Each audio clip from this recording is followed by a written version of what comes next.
Hello everyone, Shri IAS academy में आपका स्वागत है। जैसा कि आप जानते हैं कि श्री आईएएस एकेडमी ने let's crack Indian polity series की शुरुआत की है, जो कि हमारी 3.0 सीरीज है।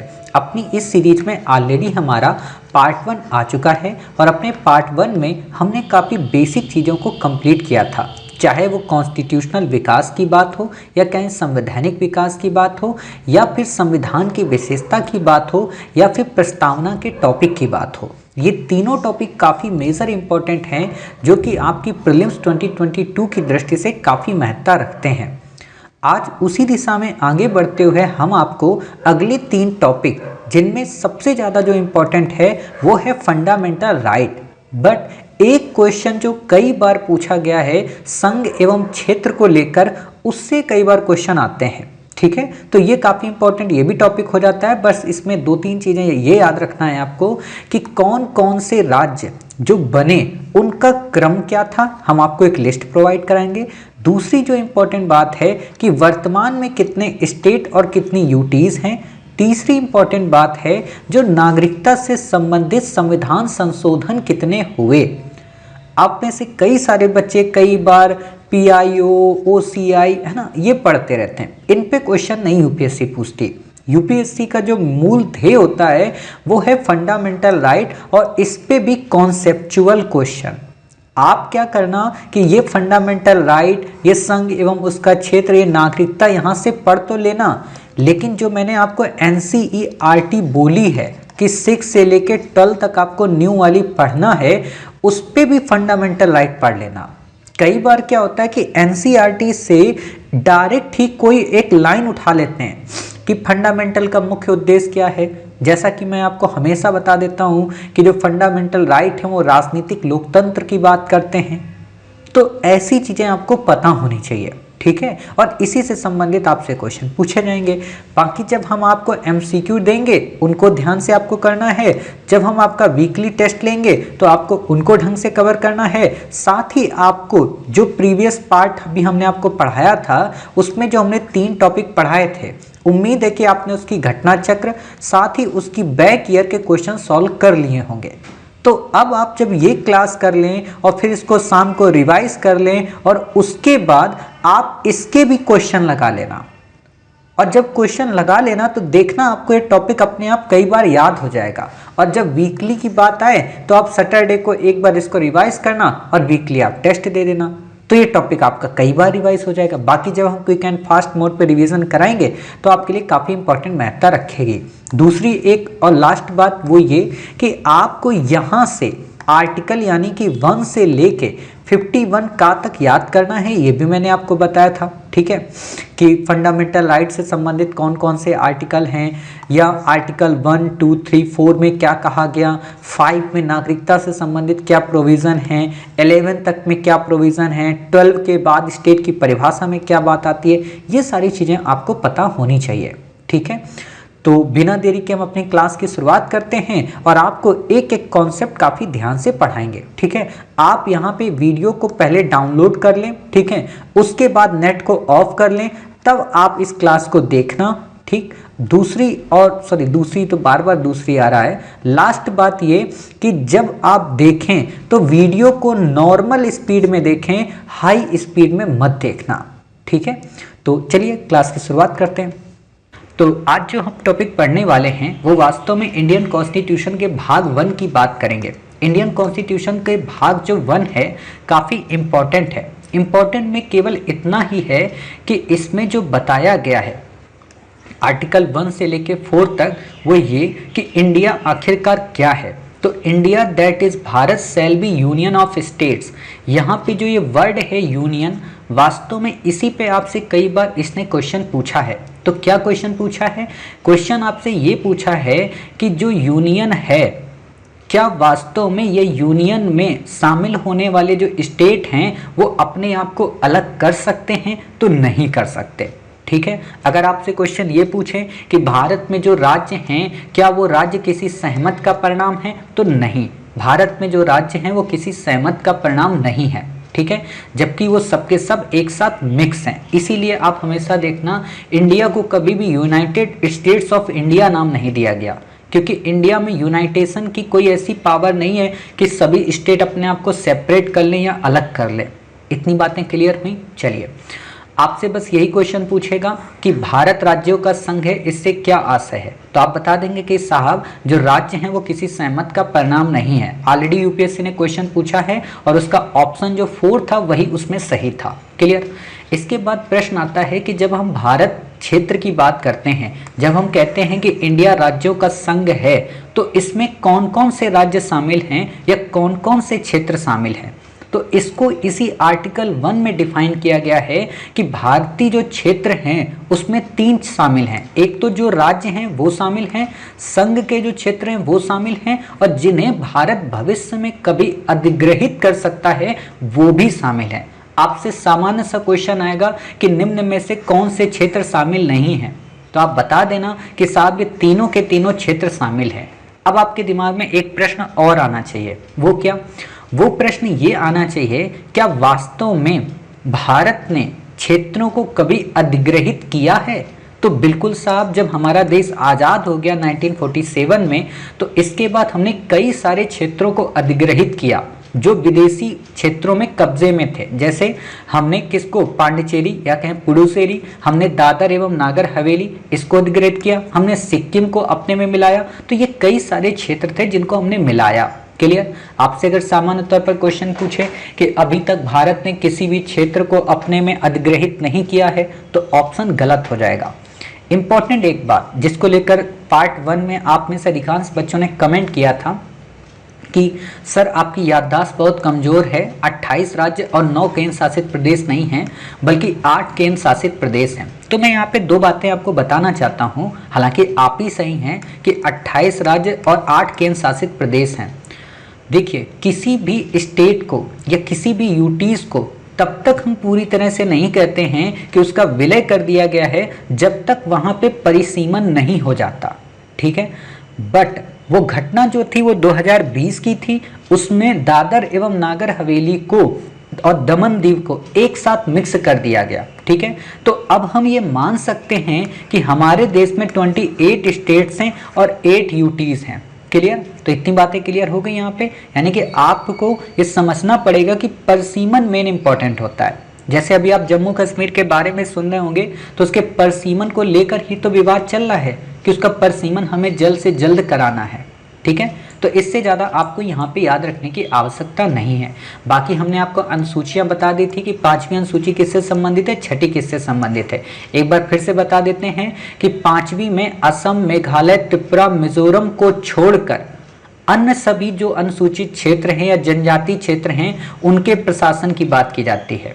जो 6ठी अनुसूची है उसमें असम, मेघालय, त्रिपुरा और मिजोरम के राज्यों के प्रशासन की बात की जाती है।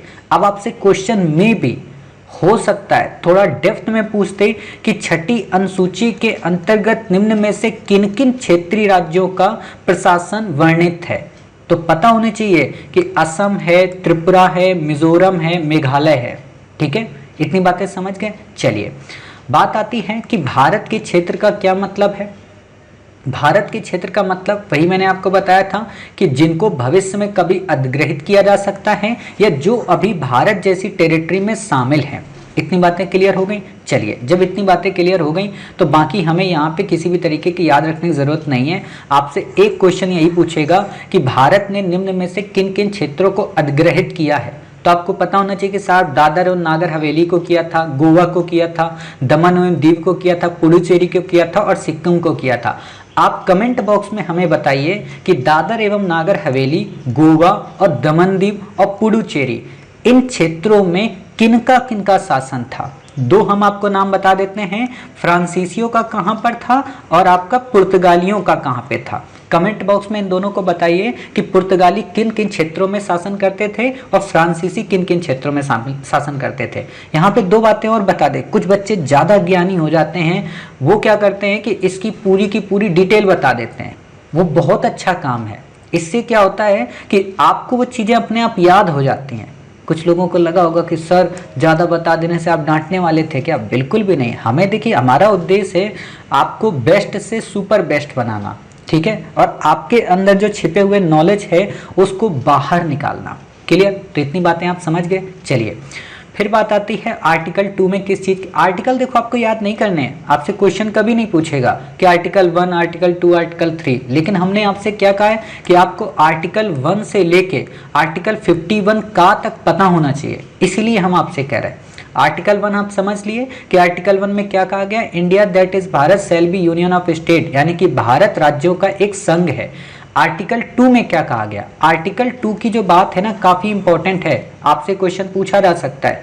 क्या क्वेश्चन आपसे पूछा जाएगा कि ये बताइए कि आर्टिकल 2 में क्या कहा है, तो आर्टिकल 2 में ये कहा गया है कि संसद को ये शक्ति है, इस वर्ड को यहाँ पे रिंग कर लो, आपसे क्वेश्चन पूछेगा कि किसको पावर है कि ऐसे निर्बंध और शर्त लागू करे जो नए राज्यों के प्रवेश व उनकी स्थापना से संबंधित हो, अर्थात किसी भी नए राज्य का प्रवेश और उसकी स्थापना करने की जो पावर है किसके पास है, तो ये संसद के पास है। संसद को ये राइट है कि कौन से राज्य को हम भारत के संघ में शामिल करें और किनको ना करें, साथ ही कौन कौन से नए राज्यों का हम गठन करें। आपको लग रहा होगा सर क्या जिंदगी में कभी नए राज्य बने हैं, तो बिल्कुल साहब, जब देश हमारा आजाद हुआ था तो हमारे पास 14 स्टेट थे, ठीक है, बट 1956 का जो अमेंडमेंट आया भाषाई राज्यों का गठन, पुनर्गठन जिसको बोलते हैं, उसके बाद हमारे यहाँ स्टेट बढ़ने लगे। अभी हम आपको पूरी लिस्ट बताएंगे, कौन सा स्टेट किस तरीके से बना इसको भी बताएंगे। मे भी क्वेश्चन आपसे क्रम लगाने को पूछ ले तो आप उस क्वेश्चन को अच्छे से सॉल्व कर पाए, ठीक है। तो ये दो बातें आपको पता हो कि संसद के पास दो शक्तियां हैं, नए राज्य को भारत के संघ में शामिल करना और नए राज्यों को गठन करने की शक्ति। इतनी बातें समझ गए? चलिए, जब इतनी बातें समझ गए तब प्रश्न उठता है कि इसके आगे क्या। इसके आगे ये कि आर्टिकल जो 3 है, अनुच्छेद जो 3 है, उसमें कहा गया है भारतीय संघ के राज्यों के पुनर्सीमन की व्यवस्था करना। इसका क्या मतलब होता है पुनर्सीमन की व्यवस्था करना? इसका मतलब ये होता है कि जो स्टेट बना, ठीक है, उस स्टेट में जो कॉन्स्टिट्यूंसी है, यानी कि जो वहां पे परिसीमन है, या एक तरीके से सामान्य शब्दों में अगर मैं परिसीमन को कहूं तो ये कि कौन सा विधायक कितने क्षेत्र से चुनकर आएगा, इस बात को वहां पे नोटिफाई करना। आपने देखा होगा कि जम्मू कश्मीर से हमने आर्टिकल 370 को रिवोक तो कर लिया, बट अभी हमने वहां पे कॉन्स्टिट्यूंसी को डेवलप नहीं किया कि जो चुनाव का जो क्षेत्र होगा एक विधायक के लिए, एक एमएलए के लिए, एक एमपी के लिए किस तरीके का होगा, तो उसी को कहते हैं पुनर्सीमन करना, ठीक है। इतनी बातें समझ गए। और एक बात और आपको पता होनी चाहिए, जैसे कि आपने देखा होगा कि हमने जब बांग्लादेश से अपना समझौता किया अभी हाल ही में, तो बांग्लादेश से जो समझौता हुआ उसमें हमने क्या किया था कि पश्चिम बंगाल की कुछ टेरिटरी बांग्लादेश को दे दी और बांग्लादेश की कुछ टेरिटरी पश्चिम बंगाल में मिला दी। तो उसी चीज़ की यहाँ पे बात है, ठीक है। बात आती है आर्टिकल 3 की, मतलब वही पुनर्सीमन की। काफ़ी इंपॉर्टेंट ये आर्टिकल है, आपसे क्वेश्चन पूछा जा सकता है कि आर्टिकल 3 का क्या मतलब है।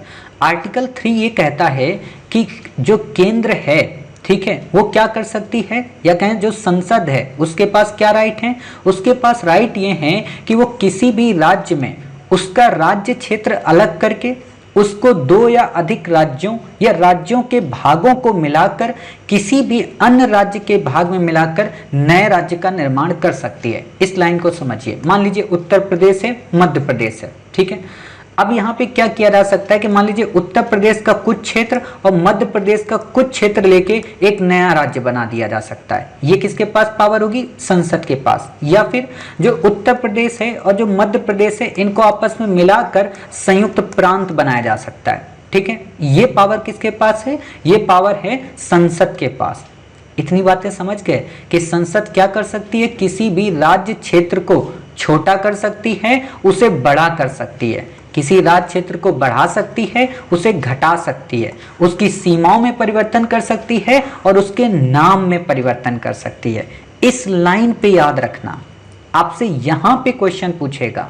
आपको लग रहा होगा क्यों सर पूछेगा? इसलिए पूछेगा क्योंकि आपको पता होना चाहिए कि 2018 में एक विवाद उभर कर आया। पश्चिम बंगाल की जो वर्तमान सीएम हैं, हालांकि उस समय भी वो सीएम ही थी, ममता बनर्जी जी, इन्होंने क्या आरोप लगाया और लाजमी सी बात है, आरोप लगना भी लाजमी है, वो ये कि जब हमारी इंटर स्टेट काउंसिल की मीटिंग होती है, अंतर्राज्यीय परिषद की मीटिंग होती है, तो उसमें हर एक स्टेट के जो भी रिप्रेजेंटेटिव होते हैं, मान लीजिए जो सीएम कैंडिडेट्स होते हैं, उन सबको बोलने का अवसर मिलता है। तो उसमें एक नियम होता है ये कि जिस स्टेट का अल्फाबेटिक नंबर सबसे आगे होता है उसी को ही बोलने दिया जाता है। जैसे सपोज कीजिए अरुणाचल प्रदेश हो गया, इसको पहले बोलने दिया जाएगा, ठीक है। बिहार हो गया, इसको इसके बाद बोलने दिया जाएगा, ठीक है। जैसे उत्तर प्रदेश हो गया, सबसे लास्ट में बोलने दिया जाएगा। हरियाणा हो गया, बीच में बोलने दिया जाएगा, है ना। तो ये न्यूमेरिक नंबर, अल्फाबेटिक नंबर से आते हैं, ठीक है। तो आप बताइए पश्चिम बंगाल का नाम क्या है? वेस्ट बंगाल, तो डब्ल्यू से आया, तो इनका नाम सबसे लास्ट में होता है। डब्ल्यू के बाद एक्स नाम से हमारे यहाँ कोई स्टेट नहीं है, ठीक है। वाई नाम से हमारे यहाँ कोई स्टेट नहीं है और जेड से तो है ही नहीं। तो इनका सबसे लास्ट में जब नंबर आता है तो कई बार क्या होता है कि प्राइम मिनिस्टर की वो मीटिंग खत्म हो जाती है। इंटर स्टेट काउंसिल के हेड कौन होते हैं? अंतर्राज्यीय परिषद के पीएम। ये बात यहीं पे लिख लिया करो ताकि आपको ये चीजें आगे जब पढ़ोगे इंटर स्टेट काउंसिल तो फिर से आपको रिकॉल और रिवाइज हो जाए। क्लियर? तो ये बातें आप समझ गए। तो हुआ यही कि वेस्ट बंगाल ये नाम बदलना चाह रहे हैं, तो इन्होंने इनसे पूछा कि आप क्या नाम रखोगी, तो इन्होंने कहा हम अपने राज्य का नाम रखेंगे बांग्ला। अब बांग्ला रखेंगे तो बिहार के नजदीक आ जाएंगे, वैसे भी नजदीक हैं बिहार के, ठीक है। तो बांग्ला नाम ये रखना चाहते हैं। अब प्रश्न उठता है कौन रखेगा इसका नाम? तो इसका नाम रखेगी संसद, ठीक है। आपको ये क्वेश्चन पूछा जा सकता है कि नाम बदलने की पावर किसके पास है? संसद के पास। किस आर्टिकल में है? आर्टिकल 3 में। क्लियर? इससे ज्यादा आपको यहाँ पे याद रखने की आवश्यकता नहीं है। अध्यादेश क्या है आपको यहाँ पे नहीं याद रखना है। जब अध्यादेश हम पढ़ाएंगे तो आपको बता देंगे कि अध्यादेश क्या होता है। देखो कुछ चीजें होती हैं जिनको समय के हिसाब से हमें पढ़ना चाहिए। अगर हम उनको पहले पढ़ लेंगे तो हमारे दिमाग में उथल पुथल कर देती हैं और कॉन्सेप्ट भी समझ में नहीं आता। जब हम अध्यादेश को पढ़ेंगे तो इतना डेप्थ में पढ़ेंगे कि उसके बाद अध्यादेश से रिलेटेड कोई भी क्वेश्चन आपका गलत नहीं होगा, ठीक है। तो इतनी बातें क्लियर हो गई। चलिए, इतनी बातें जब क्लियर हो गई तब बात आती है कि राष्ट्रपति या संसद राज्य विधानमंडल के मत को मानने के लिए बाध्य नहीं है, ठीक है, और इसे स्वीकार या अस्वीकार कर सकता है भले ही उसका मत समय पर आ गया हो। इस लाइन का क्या मतलब है? इस लाइन का मतलब ये है कि अगर संसद किसी भी नए राज्य का निर्माण करती है, उसका गठन करती है, उसके किसी भाग को किसी क्षेत्र में मिलाती है या उसे हटाती है, और अगर वो किसी स्टेट से कोई डिमांड करती है, उससे कोई सजेशन लेती है, तो राज्य विधानमंडल की उस बात को संसद माने या ना माने ये उस पर डिपेंड करता है। ऐसा नहीं है कि राज्य विधानमंडल ने सुझाव दिया और संसद को वो सुझाव मानना अनिवार्य है। संसद उस सुझाव को नहीं मान सकती है, उस पर किसी भी प्रकार का कोई प्रेशर आप क्रिएट नहीं कर सकते। क्लियर? एक बात आपको यहाँ पे और बताएं, वो क्या कि भारत में जो संसद है, जो संविधान है, संसद को वो नए राज्य बनाती है, उसमें परिवर्तन करती है, उसमें नाम बदलती है, और ये अगर वो काम करना चाह रही है तो जरूरी नहीं है कि वो राज्यों की परमिशन ले।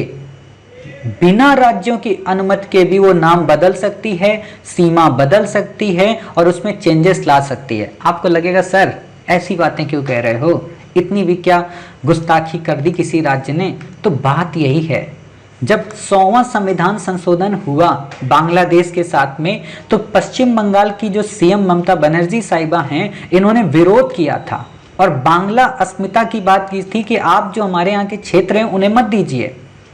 समझ रहे? तो ये इसीलिए था कि कोई भी अगर इंटरनेशनल एग्रीमेंट करना है, कोई भी हमें फॉरेन या अपने नेबर कंट्री से कोई रिलेशन करना है, तो उसके लिए हमें स्टेट की अप्रूवल लेने की जरूरत नहीं है।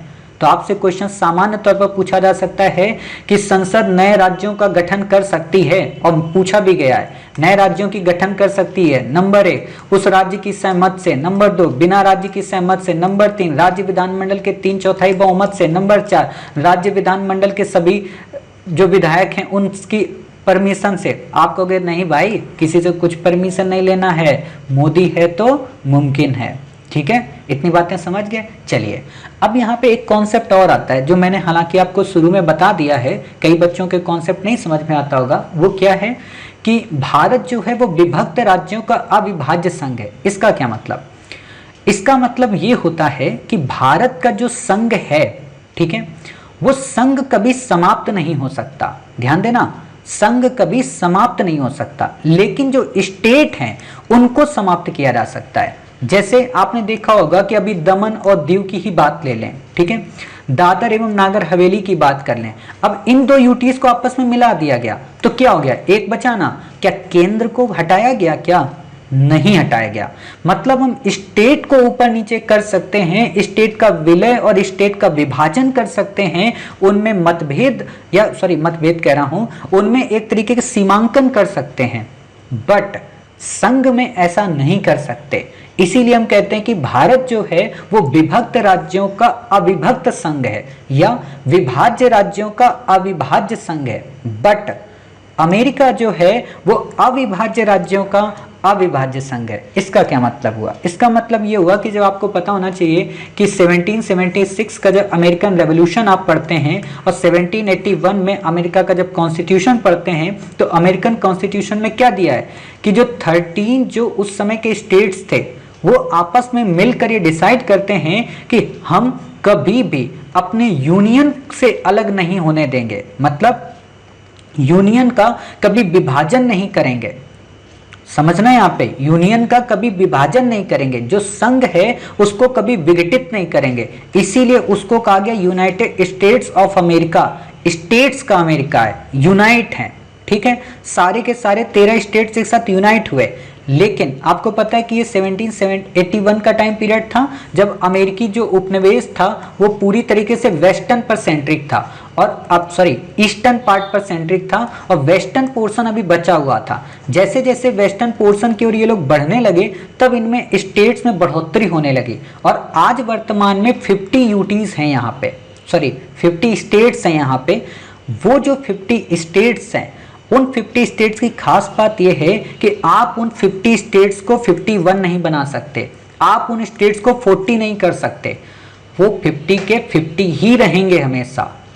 यानी कि हम अमेरिकन स्टेट्स को समाप्त नहीं कर सकते, पेंसिल्वेनिया को समाप्त नहीं कर सकते, न्यूयॉर्क को समाप्त नहीं कर सकते, हैम्पटन को समाप्त नहीं कर सकते, न्यू जर्सी को समाप्त नहीं कर सकते। वो जैसे हैं वैसे ही बने रहेंगे और ना ही वो कभी संघ को समाप्त कर सकते। क्लियर? इतनी बातें ना समझ में आए वीडियो को पॉज करें और पॉज करने के बाद इस चीज को समझने का प्रयत्न करें। इतनी बातें क्लियर हो गई? चलिए, जब इतनी बातें क्लियर हो गई फिर हमारा आता है आर्टिकल 4। आर्टिकल 4 क्या कहता है? आर्टिकल 4 ये कहता है कि जो नए राज्यों का प्रवेश और गठन है और जो नए राज्यों के निर्माण, सीमा क्षेत्र और नामों में जो परिवर्तन की बात है उसे हम आर्टिकल 368 के तहत अमेंडमेंट नहीं मानेंगे, उसे हम सामान्य बहुमत और साधारण विधायी प्रक्रिया के जरिए संशोधित करेंगे। आपको लग रहा होगा सर इसका क्या मतलब? आपसे सामान्य सा क्वेश्चन पूछेगा कि निम्न में से किसी राज्य की सीमा में परिवर्तन किया जा सकता है साधारण बहुमत से, साधारण विशेष बहुमत से, विशेष प्लस आधे राज्यों से, उपयुक्त में से कोई नहीं। तो आप बताएंगे साहब साधारण से, ठीक है। आपसे क्वेश्चन पूछा जा सकता है कि किसी भी राज्य की सीमाओं का परिवर्तन किया जा सकता है, या और अगर यूपीएससी के अंदर डेप्थ की नॉलेज हुई तो आपसे क्या कहेगा, हाल ही में भारत सरकार ने 100वें संविधान संशोधन के माध्यम से बांग्लादेश को कई सारे क्षेत्र दिए हैं, इस संदर्भ में उसने किस विधायी प्रक्रिया को अपनाया? नंबर 1 संविधान संशोधन साधारण विधेयक, नंबर 2 विशेष विधेयक, ठीक है, नंबर 3 विशेष प्लस आधे राज्य और नंबर 4, ठीक है। ये जब बात आती है यहाँ पे मैं एक बात बताऊं, ये जब बात आती है तो इसमें किस अमेंडमेंट को अपनाया गया इसको समझने की जरूरत है। क्यों? क्योंकि यहाँ पे हम किसी को क्षेत्र दे रहे हैं, समझना, यहाँ पे हम किसी को क्षेत्र दे रहे हैं और जब हम किसी को क्षेत्र सौंपते हैं तो वास्तव में वो साधारण विधेयक के अंतर्गत किस तरीके से आता है इसको समझना। देखिए, सुप्रीम कोर्ट ने कहा था कि संसद की शक्ति राज्यों की सीमा समाप्त करने और भारतीय क्षेत्र को अन्य देश को देने की नहीं है। यह कार्य अनुच्छेद 368 में संशोधन करके ही किया जा सकता है। जैसे कि आपको पता है कि 9वें संविधान संशोधन के माध्यम से हमने कुछ क्षेत्र, जिसको बेरूबाड़ी का क्षेत्र बोलते हैं, उसको हमने पाकिस्तान को दिया था। ठीक है। साथ ही 1969 में एक व्यवस्था की भारत और अन्य देश के बीच अगर सीमा निर्धारण विवाद हल करना है तो संवैधानिक संशोधन की जरूरत नहीं है, यह कार्यपालिका द्वारा किया जा सकता है, लेकिन इसमें भारतीय क्षेत्र को विदेश को सौंपना शामिल नहीं है। इस लाइन में दोनों में काफी बड़ा डिफरेंस है। क्या डिफरेंस है इस चीज को समझिए। देखिए, जैसे कि हम आपको बताएं कि बांग्लादेश की जो टेरिटरी की बात थी, ठीक है, तो ये क्या था, सीमा विवाद था। लेकिन इस सीमा विवाद का मतलब क्या था कि हमने क्षेत्र सौंपे, और अगर हमने इसमें क्षेत्र सौंपा है तो वो किससे होगा, आर्टिकल 368 से। और अगर हमने केवल सीमा का निर्धारण किया, जैसे भारत और पाकिस्तान एलओसी का निर्धारण करें, ठीक है, तो उसमें हम ये नहीं कहेंगे कि संविधान संशोधन करना है। लेकिन जब हम सीमा की बात करते हैं, जब हम अपने क्षेत्रों की बात करते हैं, तो हम उसमें आर्टिकल 368 का उपयोग करेंगे और 100 अमेंडमेंट की बात करेंगे। इसीलिए 100वां संविधान संशोधन आया। इसमें क्या हुआ कि भारत द्वारा कुछ भाग भूभाग का अधिग्रहण किया जाए और जबकि कुछ भाग बांग्लादेश को स्थानांतरित किया जाए। तो ये किस विधायी प्रक्रिया का परिणाम है, ये एक तरीके के 368 का परिणाम है, विशेष बहुमत का परिणाम है। क्लियर? तो इतनी बातें आप समझ गए। चलिए, जब इतनी बातें आप समझ गए तब बात आती है यहाँ पे अगले आर्टिकल की। वो क्या कि केंद्र शासित प्रदेश और राज्यों के उद्भव की बात। ठीक है, केंद्र शासित प्रदेश और राज्यों के उद्भव का क्या मतलब है, वहाँ पे मैंने एक लाइन आपको और बतानी थी। वो ये कि जो मैंने आपको बताया ना कि सीमाओं में परिवर्तन, ठीक है, और आपका राज्यों का निर्माण, राज्यों का गठन, वहाँ पे एक लाइन और आप लिख लेना। हालांकि आगे हम आपको पढ़ाएंगे कि राज्यों का जो नाम है ना, उसका नाम का जो परिवर्तन होगा वो किससे होगा, साधारण बहुमत से। ठीक है, आपको अभी जब हम आगे पढ़ाएंगे संविधान संशोधन, इसी के बाद हमारा होगा खासतौर पर फंडामेंटल ड्यूटी के बाद, तो संविधान संशोधन में हम आपको साधारण बहुमत से क्या क्या होता है, विशेष बहुमत से क्या क्या होता है, और विशेष प्लस आधे राज्यों के समर्थन से क्या होता है, वो लिस्ट आपको बताएंगे। वही लिस्ट मोस्ट इंपॉर्टेंट है, उन्हें ही आपको याद रखना है, बाकी आपको कुछ भी नहीं याद रखना है। ये आपको कुछ भी नहीं पढ़ना है, ये आपके किसी काम के नहीं है, ये सब के सब ऑप्शनल वालों के लिए है। ठीक है, आपको बस इतना पता हो कि हाँ 100वां जो संविधान संशोधन है वो विशेष राज्यों के विशेष बहुमत या कहें 368 का परिणाम है, उसी के अंतर्गत ये आया था। क्लियर? तो इससे ज़्यादा आपको यहाँ पे नहीं पढ़ना है। बात आती है केंद्र शासित प्रदेश व राज्यों के उद्भव की। तो आप जैसा कि जानते हैं कि जब हमारा मुल्क आज़ाद हुआ 1947 में, तो हमारे मुल्क में लगभग 1947 के समय 562 देसी रियासतें थी। यहाँ पे थोड़ा संभालने, आपको सुधारने की कोशिश करूँगा। कई सारी बुकलेट हैं जिसमें 562 हैं, कई सारी बुकलेट हैं जिसमें 552 हैं, कई सारी जो बुकलेट हैं जिसमें 572 है। ठीक है, लेकिन सबसे ज्यादा जो ऑथेंटिक माना जाता है वो 562 को ही माना जाता है। ठीक है, बट कई बार लोग 552 कह देते हैं। तो आपसे ये तो क्वेश्चन नहीं पूछेगा कि 552 है कि 562 है, तो इस विवाद में मत पड़िए, आपसे नहीं क्वेश्चन पूछेगा। आपको अगर 552 याद रखना है तो उसे ही याद रखिए। लेकिन नॉर्मली जो रिसर्च की बुक हैं उनमें आपको 562 ही मिलेगा। और जैसे कि आप में से जिन बच्चों ने प्रधानमंत्री सीरीज देखी होगी उसमें 562 ही आपको मिलेगा। ठीक है, खैर कोई बात नहीं, उस पर हम विवाद नहीं पढ़ते हैं। तो आपको जो मानना हो वो मानना, आपसे इस पे क्वेश्चन नहीं आएगा। इंपॉर्टेंट जो क्वेश्चन बनेगा वो यही कि 552 जो देसी रियासतें थीं उनमें 549 तो शामिल हो गई, बट 3 ऐसी देसी रियासतें थीं जिन्होंने शामिल होने से इनकार कर दिया। इसकी क्या कहानी है वो हम पोस्ट इंडिपेंडेंस जब पढ़ाएंगे आपको मेंस में, तो वहां पे डिटेल में पढ़ाएंगे। बट यहाँ हम आपको इतना बता दें कि ये जो 3 रियासतें थीं जिसमें हैदराबाद, जूनागढ़ और कश्मीर, जूनागढ़ जा से है तो जनमत संग्रह से इसे शामिल किया गया, कश्मीर में कार्रवाई हुई थी, या कहें कि कश्मीर को हमने इंस्ट्रूमेंट ऑफ एक्सेशन के अंतर्गत शामिल किया था, विलय पत्र के माध्यम से राजा हरि सिंह वहां के थे, और हैदराबाद को हमने पुलिस कार्रवाई के अंतर्गत शामिल किया था जो वहां का निजाम था। ठीक है, तो ये आपको बस रजाकार जो वहां के सेना होती थी, ठीक है, उस माध्यम से हमने इसे किया था। आपसे ये नहीं पूछेगा कि आप हमें इनका प्रोसेस बताइए, बट आपसे ये जरूर हो सकता है क्वेश्चन पूछे कि निम्न में से कौन सी देसी रियासतें आजादी के बाद भारत में विलय नहीं कर पाई थी, या विलय नहीं किया था, विलय करने से इनकार कर दिया था। तो आप बता देंगे कि साहब हैदराबाद, जूनागढ़ और कश्मीर। आपसे ये भी क्वेश्चन पूछा जा सकता है निम्न में से किस देसी रियासत को जनमत संग्रह के अंतर्गत शामिल किया गया। आजकल यूपीएससी बड़े छोटे और बड़े सिंपल क्वेश्चन पूछती है, तो आप बता देना जूनागढ़ देसी रियासत को, ठीक है। इससे ज्यादा आपको नहीं याद रखना है। इंपॉर्टेंट बात यह है कि आपको पता होना चाहिए कि 1929 में, सॉरी इससे एक वर्ष पहले 1928 में जब नेहरू रिपोर्ट आई थी, नेहरू रिपोर्ट आपको पता है कि जिसमें यह कहा गया था कि भारत के जो लोग हैं वो अपना संविधान नहीं बना सकते, ठीक है। तो भारत के लोग अपना संविधान नहीं बना सकते, इस बात को लेकर मोतीलाल नेहरू बड़े व्यथित हुए और दुखी हुए। उन्होंने कहा कि ठीक है, आपने अगर ये कहा है तो हम आपके इस प्रश्न का जवाब देंगे और हम खुद से अपना संविधान बनाकर दिखाएंगे जिसमें भारत के सभी पक्ष शामिल होंगे और उसकी बात को मानेंगे। बट वही बात है कि मुस्लिम लीग ने इस बात को ठुकरा दिया था 1928 की रिपोर्ट को।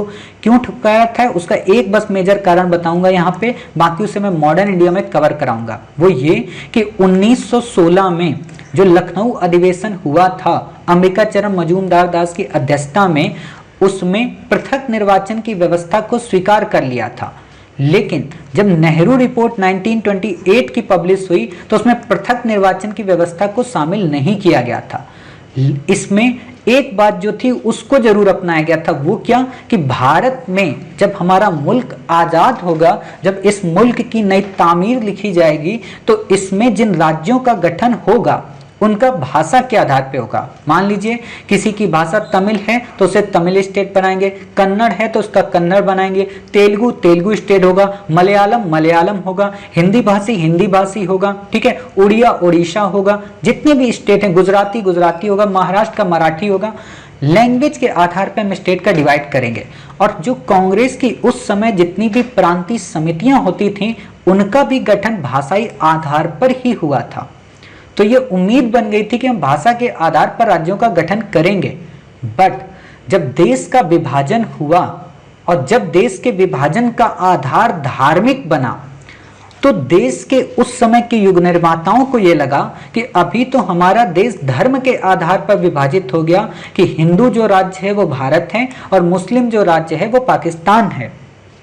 समझना इस स्टोरी को, क्योंकि बच्चे इस चीज को समझ नहीं पाते और नॉर्मल बुक में आपको नहीं मिलेगा। मैं जो बातें आपको बता रहा हूँ ये रिसर्च बेस्ड बातें हैं, काफी बेहतरीन बुकों में लिखा है, चाहे वो रामचंद्र गुहा की बुक हो या फिर आप लॉरी लॉपियंस की फ्रीडम एट मिडनाइट की बुक हो या कई सारी डॉक्यूमेंट्री हो, तो उसमें ये बातें लिखी हैं कि भारत जब इस चीज को देखा कि भारत का अब धार्मिक विभाजन हो गया है और अब आजादी के बाद तुरंत ही हम भाषाई विभाजन कर दें तो पूरा देश एक तरीके से टुकड़ों में टूट जाएगा।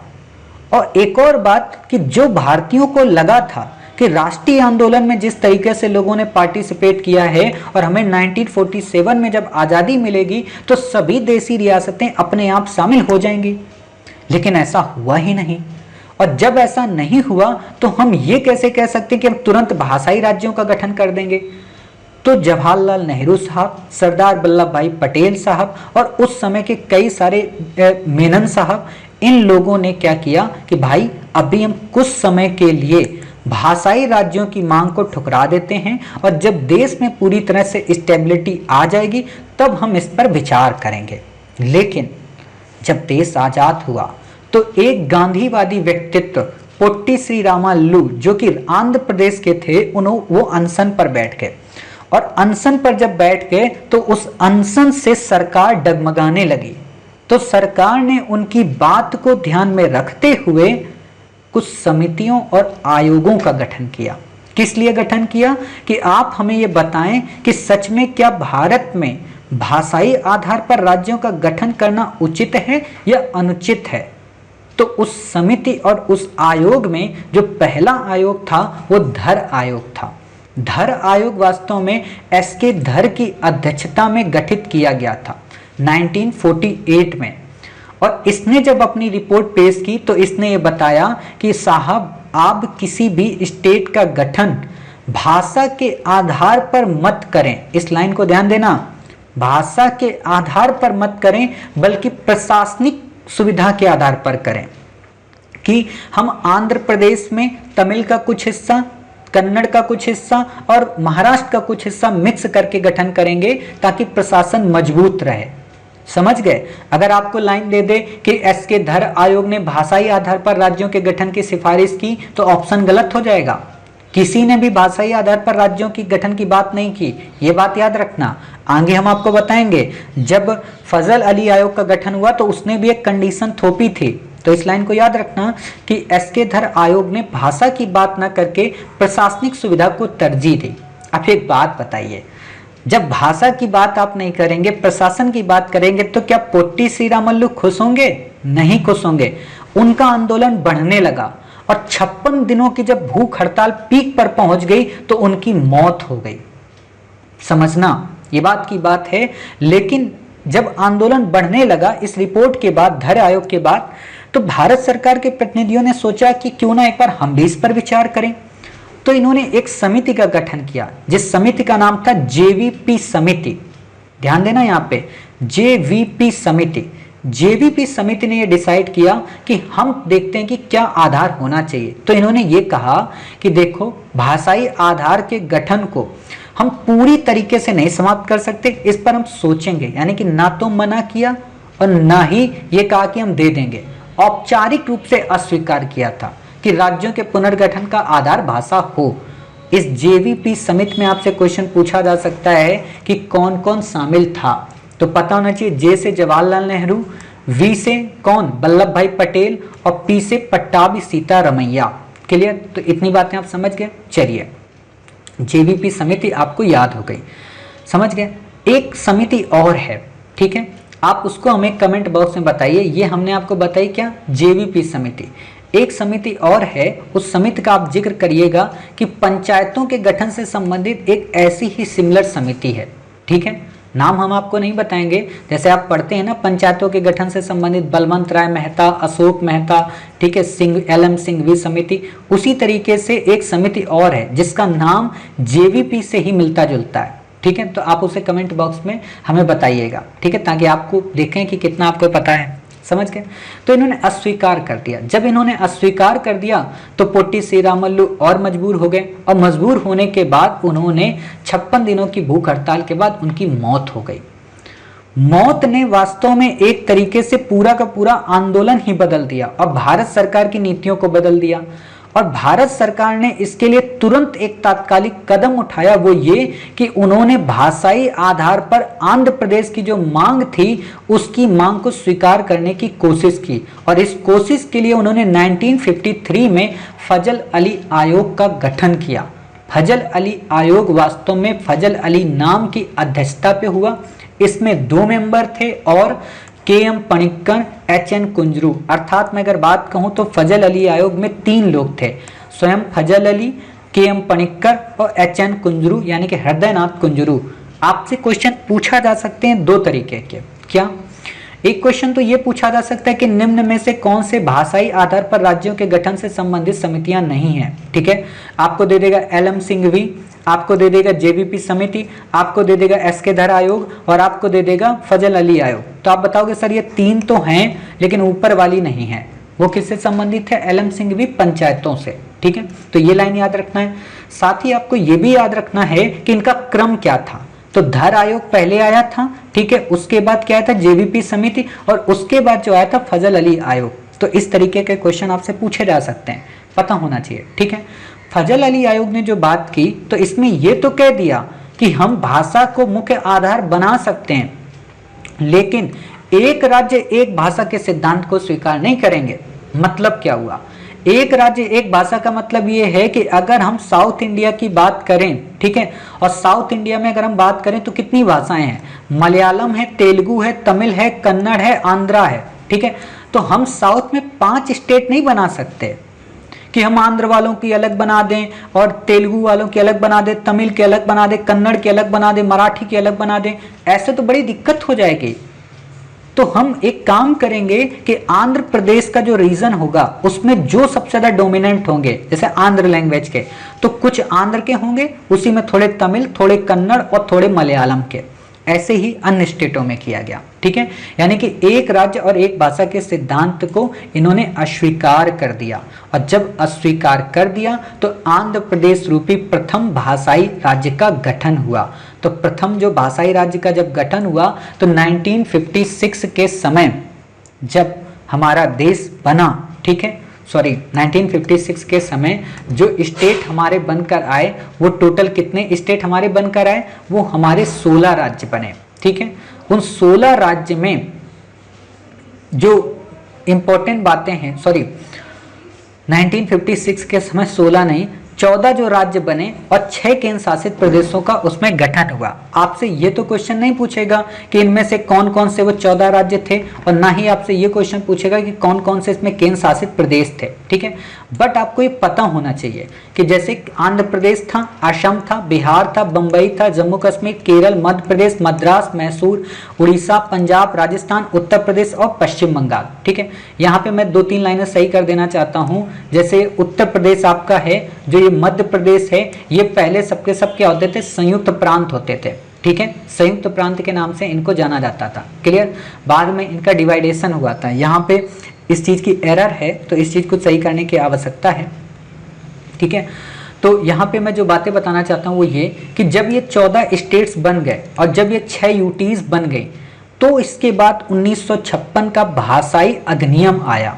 ठीक, ये कब आया था आपका फजल अली आयोग, 1953 में।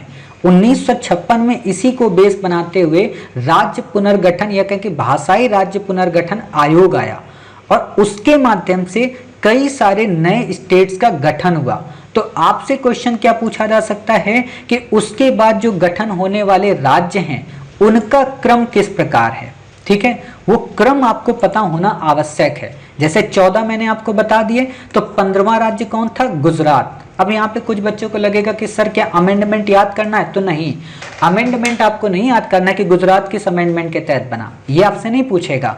हाँ, आपको बस इतना पता हो कि क्रम क्या था। गुजरात 15वां बना, नागालैंड 16वां बना, हरियाणा 17वां बना, हिमाचल 18वां बना, मणिपुर जो था वो 19वां स्टेट बना। ये आपको उस बुक में नहीं दिया है, ठीक है, तो इसलिए आप ध्यान रखिए। त्रिपुरा जो था वो 20वां, मेघालय 21वां, सिक्किम 22वां, मिजोरम जो था वो 23वां, अरुणाचल 24वां, गोवा 25वां, 26वां, छत्तीसगढ़, उत्तराखंड 27वां, झारखंड 28वां और तेलंगाना 29वां। इतनी बातें समझ गए। यानी कि 2014 में इंडिया में 29 स्टेट्स थे और 7 यूटीज थी। इतनी क्लियर हुई बात। लेकिन 2020 में आते आते क्या हुआ कि इन 7 यूटीज में 2 यूटीज और आ गई। जम्मू कश्मीर को स्टेट से समाप्त कर दिया गया, तो 29 की जगह कितने बचे, 28 हो गए। और 2 यूटीज जब आ गई तो हमारे यहाँ 9 यूटीज हो गई। बट 2020 में फिर से एक अमेंडमेंट हुआ और उसमें कहा गया कि दादर एवं नागर हवेली और दमन और दीव को हम एक साथ मिला देंगे। तब यूटीज कितनी बची, 8। वर्तमान में अगर आपसे पूछे तो 28 स्टेट्स हैं और 8 यूटीज हैं फिलहाल, तब जब मैं आपकी क्लास रिकॉर्ड कर रहा हूँ। समझ गए। पता नहीं 2024 में कोई बच्चा कुछ और देख रहा हो तो वो फिर कहे कि सर उस समय तो आपने क्या बताया था, तो ये गलती ना हो। तो आपको ये स्टेट के नाम और इनका क्रम ये पता होना चाहिए। इससे ज़्यादा आपसे क्वेश्चन नहीं पूछेगा और आपको याद करने की आवश्यकता नहीं है। ठीक है, अगला जो हमारा टॉपिक है वो है नागरिकता। काफ़ी सिंपल टॉपिक है, काफ़ी सहज टॉपिक है, इसमें ज़्यादा नहीं पढ़ना है। बच्चे इसमें बहुत कुछ पढ़ जाते हैं। क्या पढ़ जाते हैं कि जो नागरिकता है उसमें OIC कार्ड क्या है, OCI कार्ड क्या है, PIO कार्ड क्या है, ये आपसे नहीं पूछता है। और वैसे भी अभी मर्ज कर दिया है भारत सरकार ने सारे कार्डों को, तो ये आपका काम नहीं है कि आपको याद करना है। पहले एक समय बहुत आता था क्वेश्चन, और PCS वगैरह में तो पूछता है बट UPSC में नहीं पूछता है। आपको याद ये रखना है जो नागरिकता जो प्रोविजन है वो संविधान के भाग 2 में है, पहली बात। दूसरी बात ये याद रखनी है कि जो नागरिक होता है वो कौन होता है, राज्य का पूर्ण सदस्य होता है, उसमें उसकी निष्ठा होती है, उसे सभी सिविल और रणनीतिक अधिकार प्राप्त होते हैं, रणनीतिक या राजनीतिक अधिकार प्राप्त होते हैं। लेकिन जो विदेशी होता है, होता तो वो अन्य राज्य का नागरिक है, लेकिन उसे सभी नागरिक और राजनीतिक अधिकार प्राप्त नहीं होते। इस लाइन को ध्यान देना, सभी नहीं प्राप्त होते। तो क्या मतलब है, कुछ तो प्राप्त होते होंगे ना, इसी पे क्वेश्चन आपसे पूछेगा कि निम्न में से कौन कौन से अधिकार विदेशियों को भी प्राप्त हैं। और ये क्वेश्चन आपसे किस पे आता है, फंडामेंटल राइट पे। अभी तक क्वेश्चन नहीं पूछा गया, बट हम आपको बताएंगे कि जो फंडामेंटल राइट है उसमें कुछ फंडामेंटल राइट को अगर हम छोड़ दें, खासतौर पे 5, कौन कौन से, 15, 16, 19, 29 और 30, ये 5 अगर फंडामेंटल राइट को हम छोड़ दें तो बाकी सभी फंडामेंटल राइट विदेशियों को भी प्राप्त हैं और भारतीयों को भी प्राप्त हैं। बताएंगे, बट इतनी बातें आपको पता होनी चाहिए, ठीक है। विदेशी कौन होते हैं, शत्रु कौन होते हैं, ये आपको नहीं याद रखना है। प्रश्न उठता है कि कौन कौन से अधिकार भारतीय नागरिकों को प्राप्त हैं और विदेशियों को नहीं, ये लिस्ट आपको पता होनी चाहिए, ठीक है। क्या है, जो 15वां मैंने बताया वो केवल नागरिकों को प्राप्त है भारतीय, 16वां प्राप्त है, 19वां प्राप्त है और 29वां 30वां प्राप्त है, ठीक है। ये आपको पता हो। जैसे आपको आर्टिकल नहीं देगा, आपको सीधे देगा, कैसे कि धर्म, मूल वंश, जाति, लिंग या जन्म स्थान के आधार पर विभेद के विरुद्ध अधिकार किसे प्राप्त है, भारतीयों का, विदेशियों को, केवल भारतीयों को। लोक नियोजन के विषय में समता का अधिकार किसे प्राप्त है, केवल भारतीयों को। वाक्य एवं अभिव्यक्ति की स्वतंत्रता किसे प्राप्त है, केवल भारतीयों को। संस्कृति का अधिकार किसे प्राप्त है, केवल भारतीयों को। शिक्षा संबंधी अधिकार किसे प्राप्त है, केवल भारतीयों को। क्या ये अधिकार विदेशियों को प्राप्त है, तो नहीं साहब। एक तो ये लोकसभा और राज्य विधानसभा में चुनाव में वोटिंग का राइट किसे प्राप्त है, केवल भारतीय को। संसद व राज्य विधानमंडल की सदस्यता के लिए चुनाव लड़ने का अधिकार किसे प्राप्त है, भारतीय को। ऐसा थोड़ा ना है कि डोनाल्ड ट्रंप वहां पे हार गए तो भारत में आके लड़ेंगे आके चुनाव, कि इस बार ट्रंप और मोदी जी फिर उनका हाथ पकड़ के चुनाव करवाएंगे कि हाँ बेटा तुम ही जीतोगे अब की बार। ऐसा नहीं हो सकता ना।